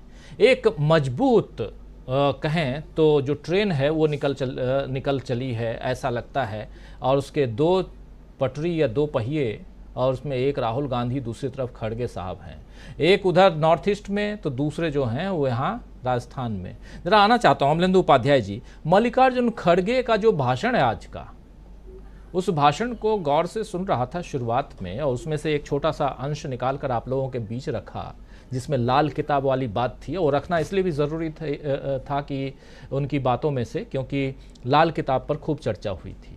लेकिन यहाँ जो कॉन्फिडेंस दिखाई दे रहा है राजस्थान में मल्लिकार्जुन खड़गे का, उसको लेकर ज़रा आपसे समझना चाहता हूँ कि क्या मल्लिकार्जुन खड़गे को जो कांग्रेस के प्रेसिडेंट हैं उनको अब ये अंदाज़ा हो गया है कि हम चुनाव राजस्थान का भी जीत रहे हैं, ये माना जाए?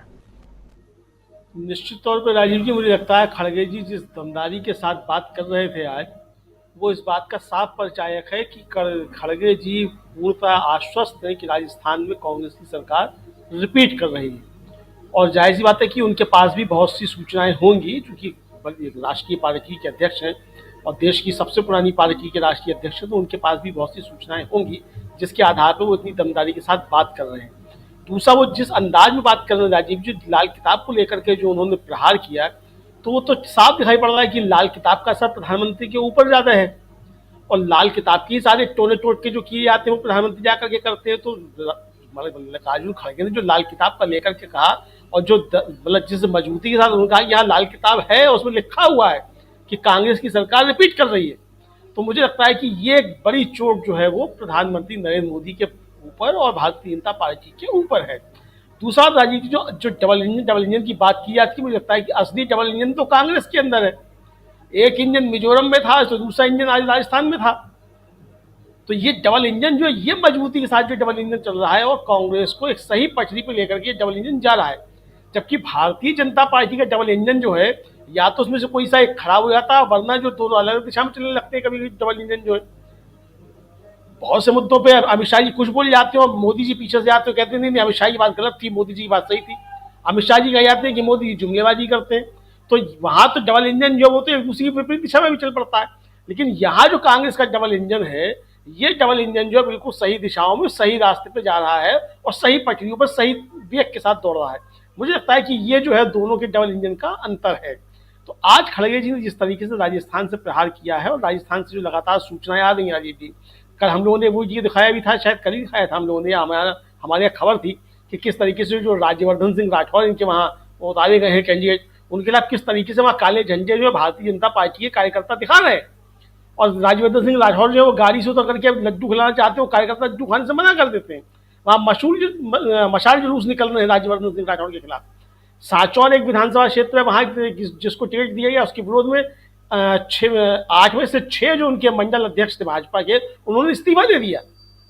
तो ये विद्रोह की स्थिति भारतीय जनता पार्टी के अंदर देखी जा रही है। ये निश्चित तौर पे जो मोदी जी की नीति है, अपने सारे पुराने नेताओं को निपटा दो अच्छे तरीके से, ताकि 2024 के बाद जो है कोई बचे ही नहीं मोदी जी के सामने भारतीय जनता पार्टी के अंदर, उस नीति पे जो चल रहे हैं। तो भाजपा के पुराने नेता हैं वो भी अच्छे तरीके से समझ गए कि मोदी इसमें चल के नीति पे रहे हैं, इनको भाजपा से कुछ लेना देना नहीं है, इनको सिर्फ डबल इंजन जो अपना और अमित शाह जी, इन दो से इनको लेना देना है, और उन्हीं के हित में जो ये काम कर रहे हैं। ये मुझे लगता है कि बड़े नेता भी भाजपा के समझ गए हैं, और इसलिए वो भी जो भारतीय जनता पार्टी को ही निपटाना चाहते हैं। तो यानी मोदी जी भी भारतीय जनता पार्टी को निपटाना चाहते हैं एक इंजन, और दूसरा जो बड़े नेता भाजपा के हैं वो भी इनको भाजपा को ही अब निपटाना चाहते हैं। तो वहां का डबल इंजन जो है वो पार्टी को ही निपटाने पे लगा है, कांग्रेस का डबल इंजन जो है वो कांग्रेस को आगे ले जाने पे लगा हुआ है। मुझे लगता है ये एक बड़ा अंतर जो है ये दोनों डबल इंजन में है।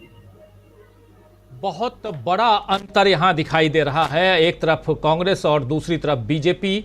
और आज एक बहुत शानदार तस्वीर मैं चाहूँगा कि थोड़ी देर में अगर हमारी टीम दिखा पाए, राज्यवर्धन सिंह राठौर, उनको भाई वो तो सांसद हैं, पहले मंत्री भी रह चुके हैं, और उनको अब उतार दिया गया है मैदान में कांग्रेस की तरफ, बीजेपी की तरफ से, और उनके खिलाफ बीजेपी के लोग ही काले झंडे दिखा रहे हैं, नारेबाजी कर रहे हैं। वो फिर मिठाई के डब्बे लेके आते हैं, मिठाई खिलाने की कोशिश करते हैं, कोई नहीं खाता है। अगर उस तस्वीर को दिखा पाएँ तो थोड़ी देर में ज़रूर दिखाइए। लेकिन आना चाहता हूँ स्वामी जी आपके पास, ये जो तस्वीरें आ रही हैं और इन तस्वीरों से इतर राहुल गांधी की पदयात्रा इस वक्त, देखिए अमूमन हम सब देख रहे हैं लगातार कि आखिरी वक्त में प्रधानमंत्री नरेंद्र मोदी भी निकलते हैं, कुछ रैलियां करते हैं, रोड शो करते हैं, और बाकी दलों के नेता भी करते हैं, लेकिन अभी राहुल गांधी का रोड शो या उनकी पदयात्रा, भारत जोड़ो यात्रा एक्सटेंशन जो कह लें, क्या मायने रखती है?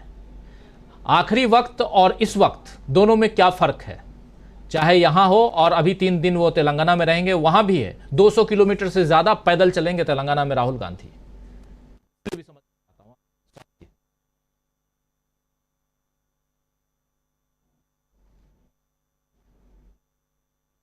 अनम्यूट कर लीजिए Swami ji. Swami ji please unmute.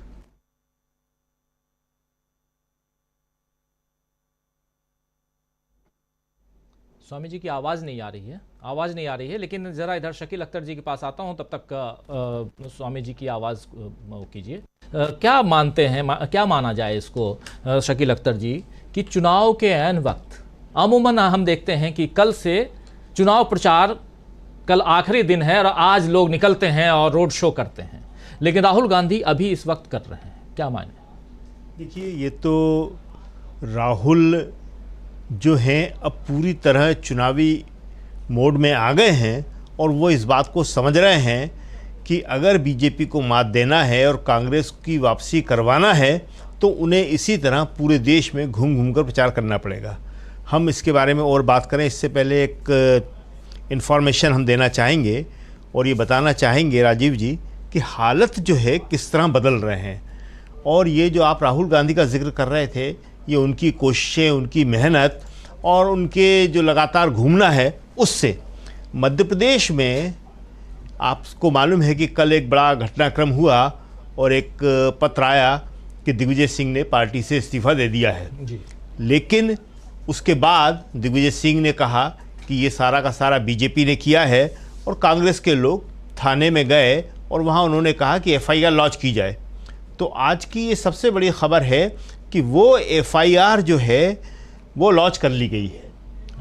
Doctor Hitesh Vajpayee BJP के प्रवक्ता हैं, उन्होंने अपने ट्विटर हैंडल से वो एक जाली पत्र चलाया था दिग्विजय सिंह का, तो उनके खिलाफ धारा आईपीसी की 469 और 501 में एक केस रजिस्टर्ड कर लिया गया है। और ये अपने आप में एक बड़ी खबर है, इसलिए कि इससे पहले ऐसी कई घटनाएं हुई, पुलिस ने किसी भी मामले में एफआईआर लॉन्च नहीं की थी। तो ये एफआईआर लॉन्च करने का मतलब है कि वहाँ पे सरकारी अधिकारी अब इस बात को समझ गए हैं कि माहौल अब पहले जैसा नहीं है, माहौल में बदलाव है। और ये 469 जो है एक बड़ी गंभीर धारा है जो फोर्जरी के लिए यूज़ की जाती है, कूट रचना जिसे हिंदी में कहते हैं उसके लिए यूज़ की जाती है, जाली दस्तावेज बनाना। इसके अंतर्गत 3 साल तक की सज़ा हो सकती है और ये बीजेपी के प्रवक्ता के खिलाफ है। और बीजेपी प्रवक्ता भी कौन है? और बीजेपी की सरकार है वहाँ, सबसे बड़ी बात है सरकार है कि वहाँ सरकार है और उसके बाद आप उसके खिलाफ, उसके प्रवक्ता के खिलाफ अगर वहाँ आप एफआईआर दर्ज कर रहे हैं, इसका मतलब हवा का रुख बदल रहा है। और आपके पास फिर से आता हूं, लेकिन उससे पहले जरा एक वीडियो जिसका जिक्र मैं कर रहा था कि राज्यवर्धन सिंह राठौर वो मिठाई खिला रहे हैं, लेकिन उनके ही समर्थक जो पहले समर्थक होते थे, बीजेपी के कार्यकर्ता काले झंडे दिखा रहे हैं और मिठाई खाने से मना कर रहे हैं। जरा देखिए उस वीडियो को।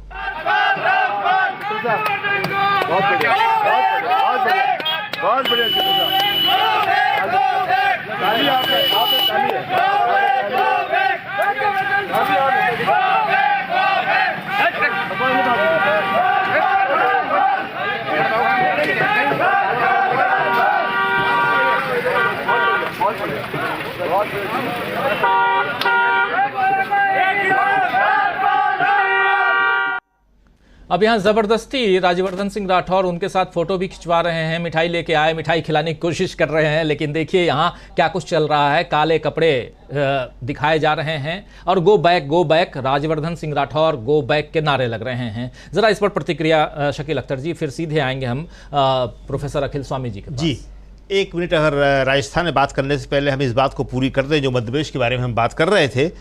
तो जो वहाँ प्रवक्ता हैं वो डॉक्टर हैं, पेशे से एमबीबीएस डॉक्टर हैं, डॉक्टर हितेश वाजपेयी। उनके खिलाफ केस दर्ज करना एक बहुत बड़ा सेटबैक है बीजेपी सरकार के लिए और बीजेपी पार्टी के लिए।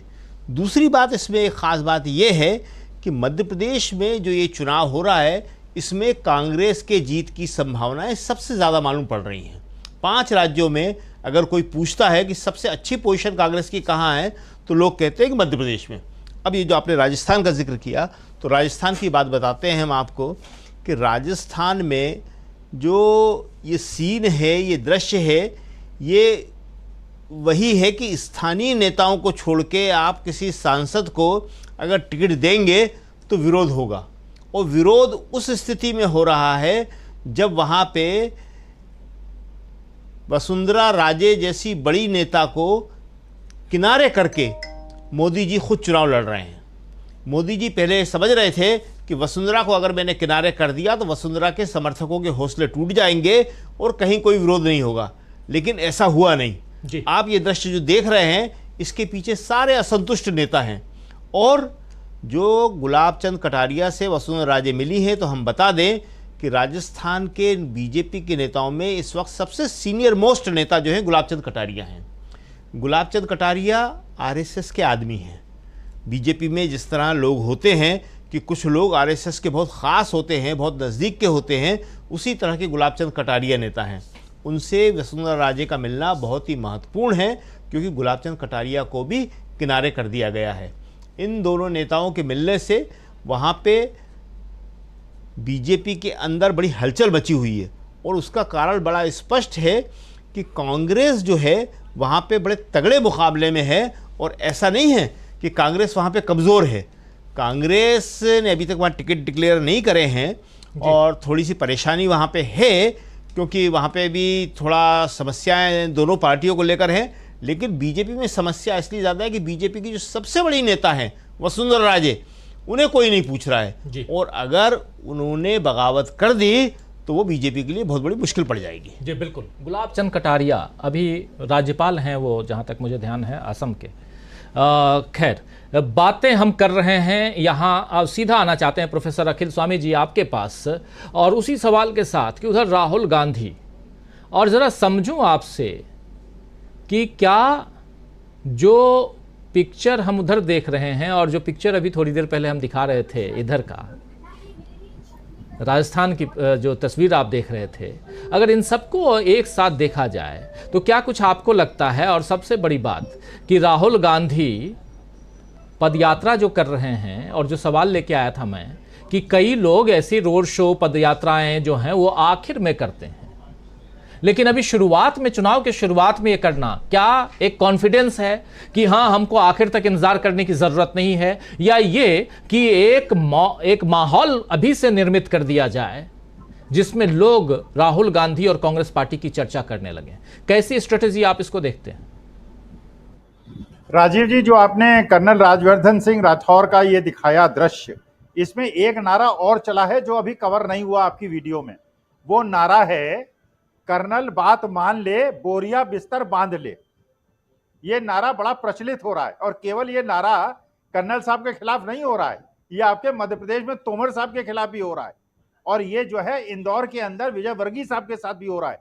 देखिए, राहुल गांधी की पदयात्रा ये चीज शो करती है। देखिए, हम लोग उस सिद्धांत को मानने वाले लोग हैं कि जो बात आपके चैनल में हम कहते हैं, ये हम जाके किसी भी देश के कोने और विदेश के कोने में बोल सकते हैं। हम केवल ये बोलते हैं कि सब धर्म और जाति संप्रदाय को मिलजुल कर रहना चाहिए। ये जो लोग हैं जो कि देश को तोड़ रहे हैं, ये लोग केवल अपने जहां पे ये बहुसंख्यक हैं वहां ये बात बोल सकते हैं, वरना इनको विदेश में जाके क्रिश्चियन डोमिनेटेड एरियाज में महात्मा गांधी के सामने नमन करना पड़ता है। जब ये मुस्लिम देशों में जाते हैं महात्मा गांधी के साथ नमन करना पड़ता है, और जब बहुसंख्यक हिंदू समाज के सामने आते हैं तो ये गोडसे की बात करते हैं। असलम चिश्ती साहब ने एक बात कही, असलम चिश्ती साहब ने, आपके जो दर्शक हैं, बड़े प्रबुद्ध दर्शक हैं, उन्होंने कहा कि मौसम राजीव जी बदल रहा है। असलम जी, मौसम बदल नहीं रहा है, बदल गया है, और आपको 2 महीने के बाद देखिएगा ये मौसम कैसा बदला है। इसका कारण ये है कि आज की तारीख में ये एक ऐसा पक्ष है, राहुल गांधी ये दिखा रहे हैं मिजोरम में जाके कि वो कुकी संप्रदाय के साथ भी घूम सकते हैं, वो मैती के साथ भी घूम सकते हैं, वो नागास के साथ भी घूम सकते हैं, वे मिजोस के साथ भी घूम सकते हैं, क्रिश्चियन, हिंदू, मुसलमान, सिख, अम्बेडकराइट्स, द्रविडियंस, वो सबके साथ घूम सकते हैं। और ये जो दूसरी तरफ के लोग हैं, ये केवल एक अपना जो ढोंगी एक वर्ग इन्होंने पैदा कर दिया है, अंधभक्त श्रेणी पैदा कर दी है, ये केवल उनके साथ घूम सकते हैं। तो निष्कर्ष तो देखिए राजीव जी निकल गया है, और आप देखिएगा कि अभी तो शुरुआत है। अभी आप देखिए गुजरात के अंदर भी एक बहुत बड़ा परिवर्तन हो रहा है जो बहुत लोगों को अभी पता नहीं है, सूचनाएं बाहर नहीं आ रही हैं। कर्नाटका के अंदर बीजेपी के अंदर बहुत बड़ा विद्रोह पनप रहा है। महाराष्ट्र के अंदर आप देखिए, आप तो पत्रकार हैं, आपको पता होगा, 1 महीने के अंदर आपको ऐसी सूचना मिलेगी। आप शिवसेना शिंदे साहब की बात मत कीजिए, एनसीपी अजीत पवार की बात मत कीजिए, बीजेपी वर्टिकली टूटेगी। और आप ये देखिए, अभी तो केवल लोग वेट कर रहे हैं और ये देख रहे हैं जिस प्रकार से बीजेपी छोड़ छोड़ के लोग जा रहे हैं, और या तो थर्ड अपना एक अलग पार्टी बना के इंडिया अलायंस में जाने की बात कर रहे हैं या कांग्रेस में जाने की बात कर रहे हैं। तो आप ये समझिए, आपके श्रोता और दर्शक समझ लें, हम लोग जो बात कर रहे हैं अपने अनुभव के आधार पे कह रहे हैं, स्ट्रेटेजिक मैनेजमेंट के हिसाब से कह रहे हैं। मौसम बदल नहीं रहा है, मौसम बदल गया है, चुका है। कैसे देखते हैं आप सुनील शुक्ला जी, और क्या ये मौसम बदलने का ही हाल है कि शुरुआत में ही रोड शो या शुरुआत में ही भारत जोड़ो यात्रा एक्सटेंशन या शुरुआत में ही लोगों से मिलना, ये क्या कुछ कहलाता है? और चुनाव की स्ट्रेटेजी के हिसाब से देखा जाए तो ये कितना फायदेमंद रह सकता है कांग्रेस के लिए जो राहुल गांधी कर रहे हैं? राहुल गांधी का अपने राजनीतिक कार्यक्रमों में जो कंसिस्टेंसी है, यही उनकी ताकत है। राहुल गांधी ने संसद से लेकर के भारत जोड़ो यात्रा के दौरान, उसके बाद के में भी जो अपने राजनीतिक अभियान में लगातार आक्रामकता बनाए रखे हैं और विजिबल रहे हैं, यह सबसे बड़ी ताकत है उनकी। और इसके कारण से ही ये आज इस सरकार के खिलाफ एक विरोध का एक राजनीतिक माहौल बन पाया। अन्यथा भारतीय जनता पार्टी के प्रचार माध्यमों से या जिस तरीके से उनका जो आईटी सेल है और जिस तरीके से वो खबरों को फैलाते हैं, उसमें इनको काट पाना और जनता के बीच में विश्वास बना पाना इतना आसान नहीं था। राहुल गांधी लगातार सड़कों पे, कोई ऐसा दिन नहीं होता जिस दिन वो दिखाई न पड़े।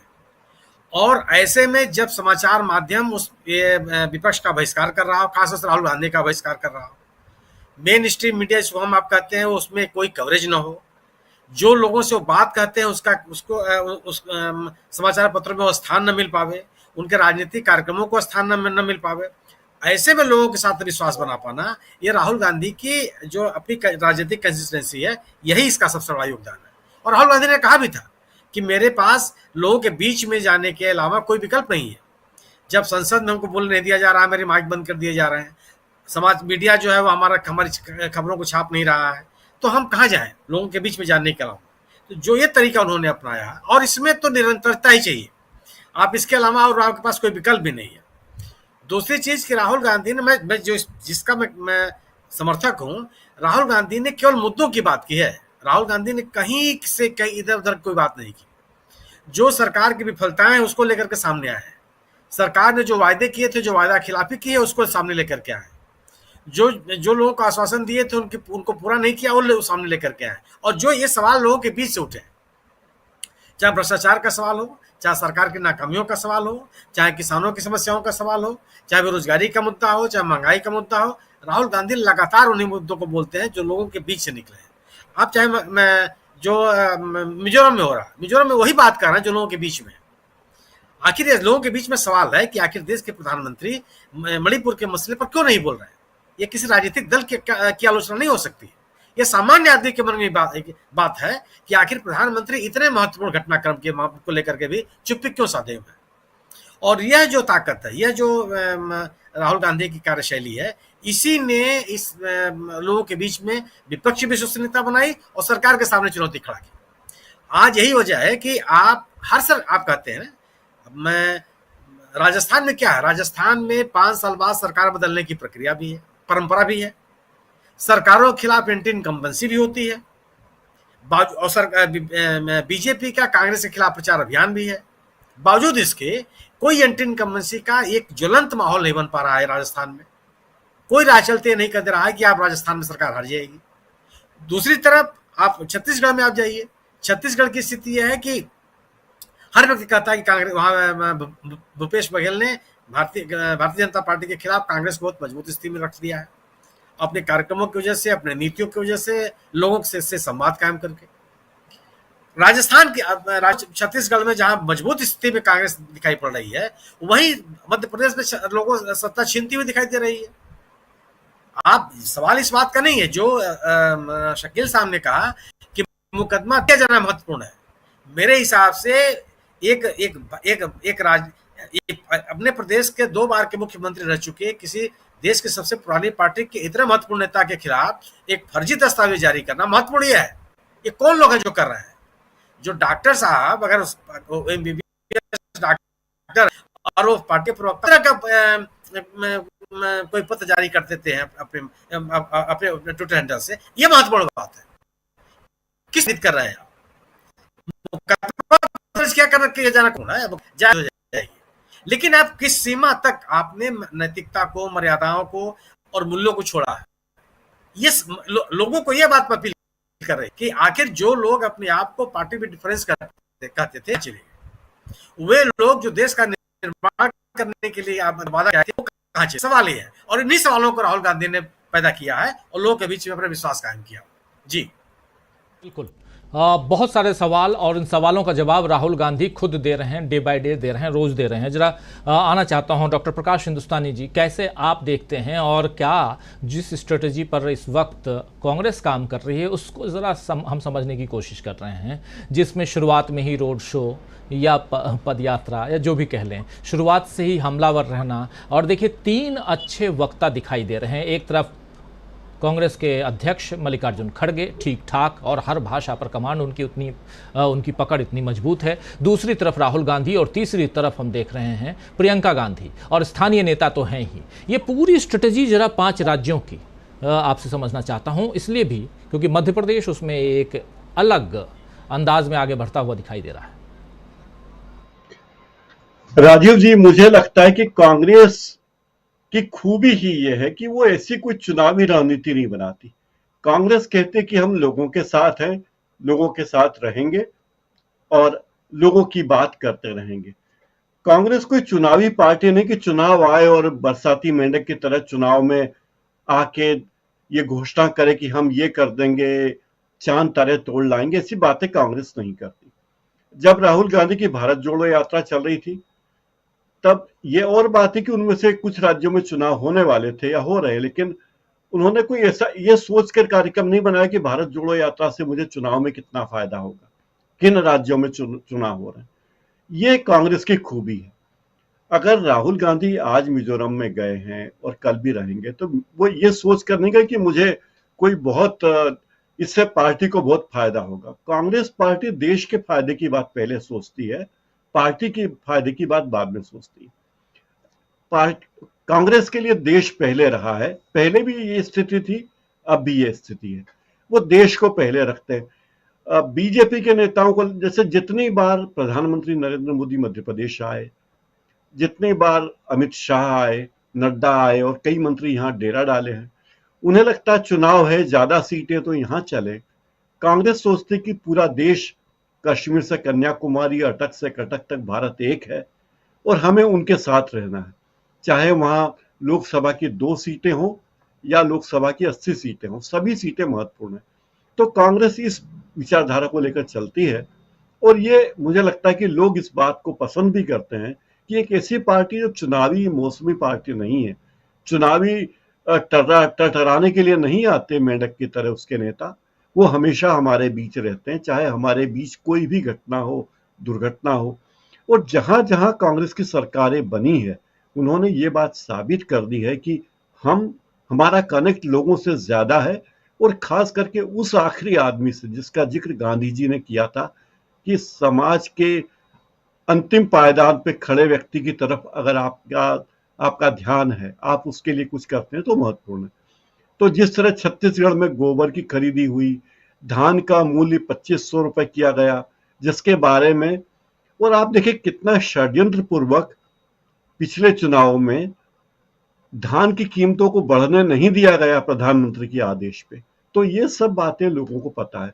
आज जिन महोदय के बारे में नारे लग रहे हैं, जिन कर्नल साहब के बारे में नारे लग रहे हैं, उनसे मैं मिला हूं, महू में वो सेना में थे, तब हम मिले थे उनसे, और वो एक बात है कि कामयाबी कुछ लोगों को पचती नहीं है, चाहे जैसे स्मृति ईरानी जी हों, ये भी मुकद्दर के सिकंदर है। और मुझे लगता है कि राठौर साहब की स्थिति बिल्कुल वैसी होगी जैसे कि पश्चिम बंगाल में एक गायक महोदय की हुई थी, जिनका नाम भी अब शायद कोई लोग भूल गए होंगे जो फिल्मों से गए थे। तो ऐसी स्थिति हो रही। कांग्रेस की स्थिति स्पष्ट है। कांग्रेस की रणनीति ये कि चुनावी रणनीति, तात्कालिक लाभ और भरमाने वाले प्रयोगों से दूर रहती है। जो करना है लोगों का हित करना है, लोगों के साथ रहेंगे तो लोग उनके साथ रहेंगे, ये बात कांग्रेस मानती है। और कांग्रेस का लक्ष्य है कि समाज के अंतिम व्यक्ति को फायदा पहुंचाना, ना कि कुछ ही व्यक्तियों को, कुछ ही उद्योगपतियों को फायदा पहुंचाना। और अभी तो हमारे अडानी साहब बहुत खुश हैं, उनका बंदरगाह, गहरे पानी का बंदरगाह शुरू हो गया केरल में, और पहली बार वहां गहरे पानी वाले बड़े जहाज आएंगे, तो उनके लिए अच्छी खबर है। और मुझे लगता है बीजेपी में और कांग्रेस में यही अंतर है, एक आम आदमी की चिंता करती है, एक खास आदमी की चिंता करती है। राजीव जी। स्ट्रेटेजी, बिल्कुल, एक रणनीति के तहत कांग्रेस काम कर रही है और दूसरी तरफ एक रणनीति के तहत नरेंद्र मोदी जी काम कर रहे हैं। और दोनों के काम की समीक्षा की ज़रूरत इसलिए भी है क्योंकि दोनों पार्टियां देश पर राज कर रही हैं, दूसरे राज करने की जुगत में हैं, जो पिछले 10 साल पहले राज कर चुकी है और उससे पहले भी। लेकिन प्रशांत टंडन जी, जो रणनीति राहुल गांधी की है, जो रणनीति कांग्रेस की है, वो कितना कारगर आज की तारीख में दिखाई दे रही है आपको? जी, अपना सवाल दोहरा देंगे प्लीज। कह रहा था, जो रणनीति, प्रशांत जी, जो रणनीति राहुल गांधी की है या कांग्रेस पार्टी की है, वो कितना कारगर साबित हो सकती है आने वाले चुनावों में, चाहे ये 5 राज्यों के चुनाव हो या आगे 2024 का चुनाव? जी देखिए, रणनीति क्या, वो राहुल गांधी का मिजाज है। और अगर जितना ज़्यादा लोकतांत्रिक होंगे और जिस तरीके से वो जनता के बीच में है, सिक्योरिटी का घेरा या बुलेट प्रूफ गाड़ी या हेलीकॉप्टर की जगह पैदल हैं, तो निश्चित तौर पे वो इंगेजमेंट कर रहे हैं। और वो केवल अभी मिजोरम में दिख रहे हैं, कभी वो कारपेंटर के साथ दिखते हैं, कभी कुलियों के साथ दिखते हैं, अलग अलग समाजों के साथ भी दिख रहे हैं। तो ये काम मोदी साहब नहीं कर सकते। और केवल मोदी साहब की बात नहीं है, ये काम करता हुआ बीजेपी का कोई भी नेता आपको नहीं दिखाई देगा। तो इस इंगेजमेंट का जाहिर सी बात है कि इसके 2 बहुत फायदे होंगे। एक तो कांग्रेस पार्टी को फायदा होगा ही होगा, दूसरा फायदा हमारी लोकतांत्रिक परिपाटी को मजबूत करने का होगा, जो जनता से अलग हो गई है। यानी जो मन की बात है, वन वे ट्रैफिक है, कि जनता तक अपनी बात तो पहुंचा दे रहे हैं, जनता क्या कहना चाहती है उसका आपके पास कोई वो जरिया नहीं है। राहुल गांधी इस लॉकजैम को, इस परिपाटी को तोड़ रहे हैं, ये अच्छी बात है। दूसरा, अभी शकील साहब चर्चा कर रहे थे कि मौसम बदल रहा है, और दिल्ली का मौसम तो वाकई बदल गया है, ठंडी हवाएं चल रही हैं। और भोपाल में FIR हो गई बीजेपी के प्रवक्ता के खिलाफ, उनका नाम है हितेश वाजपेयी। देखिए, उन्होंने अपने ट्विटर हैंडल से एक फेक पत्र जारी कर दिया, जो कल आपने दिखाया भी, और कल ही DGP को उन्होंने चिट्ठी लिखी थी। मौसम के बदलने के एक और सबूत मिल रहे हैं, संकेत। वो ये कि व्हाट्सएप को, यानी मेटा, जो फेसबुक और व्हाट्सएप की कंपनी है इंस्टाग्राम की, उसको सरकार की तरफ से चिट्ठी गई है। जाहिर सी बात है, एक चिट्ठी ब्यूरोक्रेट्स ने बनाई है, और चिट्ठी गई है कि वो जो हेट स्पीच है या फेक न्यूज़ है, उसका पहला उसने किसने डाला, सबसे शुरुआत किसने की, उसका आप नाम बताएं, उसका कॉन्टैक्ट डिटेल दें, उसकी जानकारी दें। और अब आप ये देखिए कि अगर ये मेटा दबाव में आके जानकारी देने लगे तो किसका नुकसान होने जा रहा है। फेक न्यूज़ और हेट स्पीच से, और व्हाट्सएप, जिसको व्हाट्सएप यूनिवर्सिटी कहा जा रहा है, वो किसका काम कर रहा है? तो अभी इंडिया गठबंधन के लोगों ने चिट्ठी लिखी गूगल को और फेसबुक को और व्हाट्सएप को।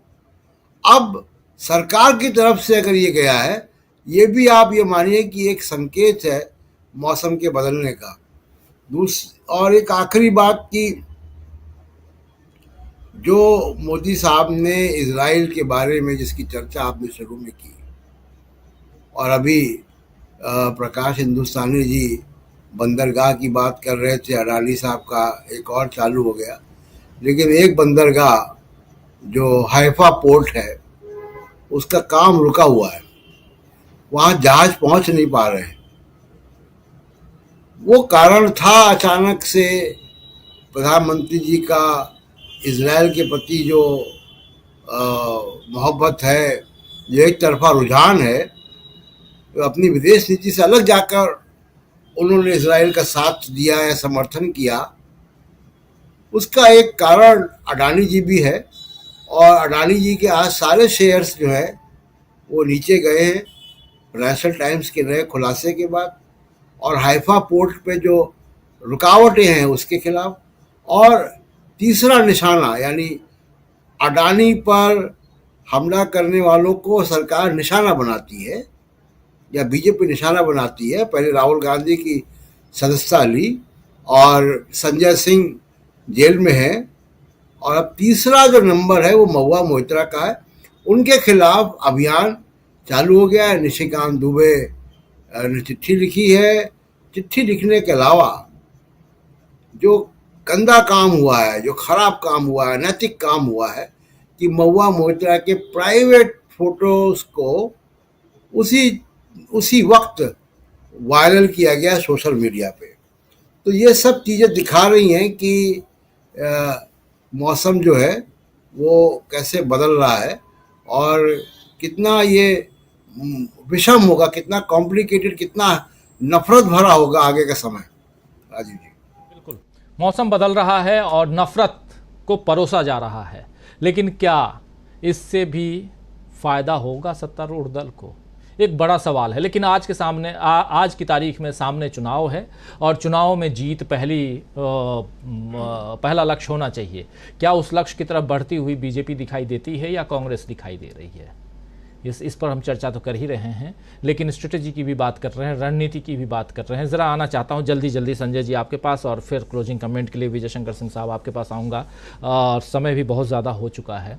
ज़रा संजय जी जल्दी से समझूं आपसे कि क्या आपको क्या लगता है, कांग्रेस जिस रणनीति पर, जिस स्ट्रेटेजी पर काम कर रही है, वो सही दिशा है आज की तारीख में? नहीं, कांग्रेस को मैं ऐसे देखता हूं कि कांग्रेस मैराथन दौड़ने वाली टीम है और बीजेपी 100 मीटर दौड़ने वाली टीम है। तो आप शुरू के 100 मीटर तो जल्दी से दौड़ ही लेंगे, बशर्ते की स्थितियां वैसी हो, अनुकूल हो, या 100 मीटर ही रेस हो रहा हो। तो जब 100 मीटर होगा तो बीजेपी जीत जाएगी। वही मैं कह रहा हूं कि वैसी स्थितियां बन जाए, कुछ वैसा हो जाए तो वो जीत जाएगी। लेकिन कांग्रेस का है कि वो उसको 25 किलोमीटर का मैराथन दौड़ना है, 100 मीटर नहीं दौड़ना है। तो उसकी तैयारियां जो है, या उसका काम जो है, या उसका कार्यशैली जो है, या उसकी रणनीति जो है, वो मैराथन दौड़ने वाली है। तो आज अगर वो जीते या ना जीते, इस चुनाव में जीते ना जीते, उसका काम ये है कि मोदी जी ने जब कहा कि हमें कांग्रेस मुक्त भारत बनाना है, तो राहुल गांधी ने कहा कि नहीं, हम तुम्हें हराएंगे। तो दोनों में ये अंतर है कि कांग्रेस ने ये नहीं कहा कि हमें बीजेपी मुक्त भारत बनाना है, जबकि वो कह सकती है कि आरएसएस जिस ढंग का पार्टी है, जिस ढंग से काम करता है, उसमें आरएसएस पे बैन लगना चाहिए, आरएसएस को बंद कर दिया जाना चाहिए, नहीं चलनी चाहिए। लेकिन कांग्रेस या राहुल गांधी ने ऐसा नहीं कहा। वो मैराथन दौड़ने वाली पार्टी है, और उसकी रणनीति ये है कि अभी या कभी अगर हम राष्ट्रीय स्तर पर नहीं भी जीते तो सभी राज्यों में जीत जाएगी। वो इतनी बड़ी पार्टी रहेगी, और राज्यों में वहां भी उसकी सीटें काफी बढ़ेंगी। अगर सरकार नहीं भी बने तो कांग्रेस का ऐसा नहीं होगा कि उसकी सीटें अभी जैसी है उतनी ही कम रहेंगी, काफी बढ़ेंगी। तो इस लिहाज से मुझे लगता है कि ये 100 मीटर और मैराथन दौड़ने वाली का टीम है, दोनों दौड़ते हैं, लेकिन रेस कौन सी हो रही है, कब कौन सी हो रही है, किसमें किसको कब मौका मिल रहा है, उसमें बात है। अगर मैराथन दौड़ने के समय 100 मीटर वालों को लगा दिया जाए तो वो हाँफने लगेंगे, जैसे अभी हाँफ रहे हैं। और अगर अगर 100 मीटर दौड़ना हो और मैराथन वाले को लगा दिया जाए तो वो आराम से चलते रहेंगे, जैसे कांग्रेस के साथ हुआ कि वो पीछे रह गई सब कुछ में ठीक होने के बावजूद। तो मुझे लगता है कि ऐसा ही मामला है, दोनों में पार्टियों में जमीन आसमान का फर्क है, दोनों की रणनीति बिल्कुल अलग है। और अब तो जनता ने सब देख लिया, जान लिया, पहले शायद पता नहीं था तो जीत गई, अगली बार अब तो सब बीजेपी के बारे में सबको पता है, आरएसएस के बारे में सबको पता है, तो अब जो है वो स्थिति नहीं रहेगी। तो मुझे लगता है कि फायदा मैराथन वालों को ही होगा। अभी तक जो फायदा हुआ बीजेपी को इसलिए हुआ कि वो 100 मीटर में अपना दौड़ गई और उसने कहा कि भाई तुम्हारा प्रधानमंत्री कौन होगा वगैरह वगैरह, तो उसमें लोग जनता झांसे में आ गई थी, जो आगे अब नहीं होने वाला है। राजीव जी, आगे नहीं होने वाला, लेकिन क्या इसके लिए कांग्रेस पूरी तरह से तैयार है? जरा क्लोजिंग कमेंट के रूप में विजय शंकर सिंह साहब। से चल रही है और जिस तरीके से कांग्रेस लंबे समय बाद भारत जोड़ो यात्रा के पहले की स्थिति और भारत जोड़ो यात्रा के बाद की अगर आप तुलना करें तो आक्रामक है। और आक्रामक भी ही नहीं, जिस आक्रामकता को आप जनता से जुड़ने की आक्रामकता कहें, जनता के बीच जाने की आक्रामकता कहें, हर जगह वो दिखाई दे जा रहे हैं राहुल गांधी। चाहे मणिपुर हो, चाहे मिजोरम हो, चाहे लद्दाख हो, चाहे केरल हो, चाहे कहीं हो, ऐसी स्थिति में जनता में एक भरोसा है। शॉर्ट में कहूँगा तो भारतीय जनता पार्टी के बारे में मैं सिर्फ ये कहूँगा, और ऐसे दोनों को मिला के अलग नहीं देखता हूँ, दोनों को एक ही साथ देखता हूँ। सबसे बड़ी दिक्कत यह है कि अंग्रेजी का एक शब्द है पॉलेमिक्स, विचार द्वंद्वता। आपकी विचार स्पष्टता है ही नहीं है। आप इजराइल पर के पक्ष में खड़े हैं, सरकार आपकी इजराइल के खिलाफ खड़ी है। रूस यूक्रेन युद्ध पे आप कहते हैं कि साहब हमने फोन करके रुकवा दिया, विदेश मंत्रालय कहता है ये बात गलत है। मणिपुर के बारे में आप कुछ जवाब नहीं दे रहे हैं और कुछ नहीं। भ्रष्टाचार पे आप तमाम गारंटी देते हैं, अडानी के मामले में आप चुप हैं। तो दिक्कत यह है कि जनता ये सब चीजें समझने लगी। पहले सिर्फ एक गोदी मीडिया हुआ करता था, चैनल हुआ करते थे, कुछ अखबार हुआ करते थे। अब रात 2 बजे भी अगर मेरी इच्छा है किसी घटना के बारे में जानने की तो मेरे पास 50 ऑप्शन है। मैं गूगल चला जाऊंगा, मैं आपको देख लूंगा और भी यूट्यूबर्स उनको देख लूंगा। तो बीजेपी की सबसे बड़ी यही समस्या है कि उनकी पोल खुलती जा रही है। और संजय बाबू ने जो कहा मैराथन और ये, तो सच बात यह है कि वो बिल्कुल मैराथन लड़ने के इच्छुक नहीं है। वो अधिक से अधिक संख्या में अपनी अधिक से अधिक ताकत के साथ सत्ता पाना चाहते हैं, सत्ता में आना चाहते हैं। और सत्ता में आने का उनका उद्देश्य वही है जो अभी प्रकाश हिंदुस्तानी जी ने बताया कि ये गहरे पानी वाला उनको सी पोर्ट मिल गया है। समय लगभग अब समाप्त हो चुका है, तो मैं यही कहूँगा और अंत में यही कहूँगा कि कांग्रेस बड़ा अच्छा कर रही है और अच्छे तरीके से आगे बढ़ रहे हैं। इन्हें इस गति को बनाए रखना होगा तब तक जब तक कि परिणाम नहीं आ जाता है। जी बिल्कुल, तब तक जब तक कि परिणाम ना आ जाए। ये 5 राज्यों के चुनाव सामने हैं और इन 5 राज्यों के रिजल्ट से पहले कांग्रेस को बहुत मेहनत करने की ज़रूरत है। और राहुल गांधी और मल्लिकार्जुन खड़गे और प्रियंका गांधी, ये 3 धरातल पर मेहनत करते हुए दिखाई दे रहे हैं। और लोकल जो नेतृत्व है कांग्रेस का, वो तो साफ साफ दिखाई दे ही रहा है कि वो मेहनत कर रहे हैं, वहाँ के तमाम लोकल नेता। आगे क्या कुछ होगा, पल पल की रिपोर्ट हम आप तक तो पहुंचाते ही रहते हैं। और आप लोगों का एक बार फिर से शुक्रिया अदा करना चाहता हूं कि लगातार हमारे तमाम पैनलिस्ट साथी लगातार अपनी बातों, विचारों और लंबे वक्त तक हमारे साथ जुड़कर जो आप रखते हैं, इसके लिए बहुत बहुत शुक्रिया, बहुत धन्यवाद। और आज शानदार चर्चा के लिए भी बहुत बहुत शुक्रिया अदा करता हूं। विजय शंकर सिंह साहब, आपका बहुत धन्यवाद। डॉक्टर प्रकाश हिंदुस्तानी जी, संजय कुमार सिंह साहब, प्रशांत टंडन जी, अमलिंदु उपाध्याय जी और इधर स्टूडियो में हमारे साथी शकील अख्तर जी, आप सबका बहुत शुक्रिया। और हमारे साथ 2 और साथी जुड़े थे, प्रोफेसर अखिल स्वामी जी और सुनील शुक्ला जी, आप सबका बहुत बहुत शुक्रिया, बहुत आभार। और आप तमाम साथी जो हमारे साथ बने हुए हैं, लगातार अपनी बात, अपने विचार यहाँ रख रहे हैं।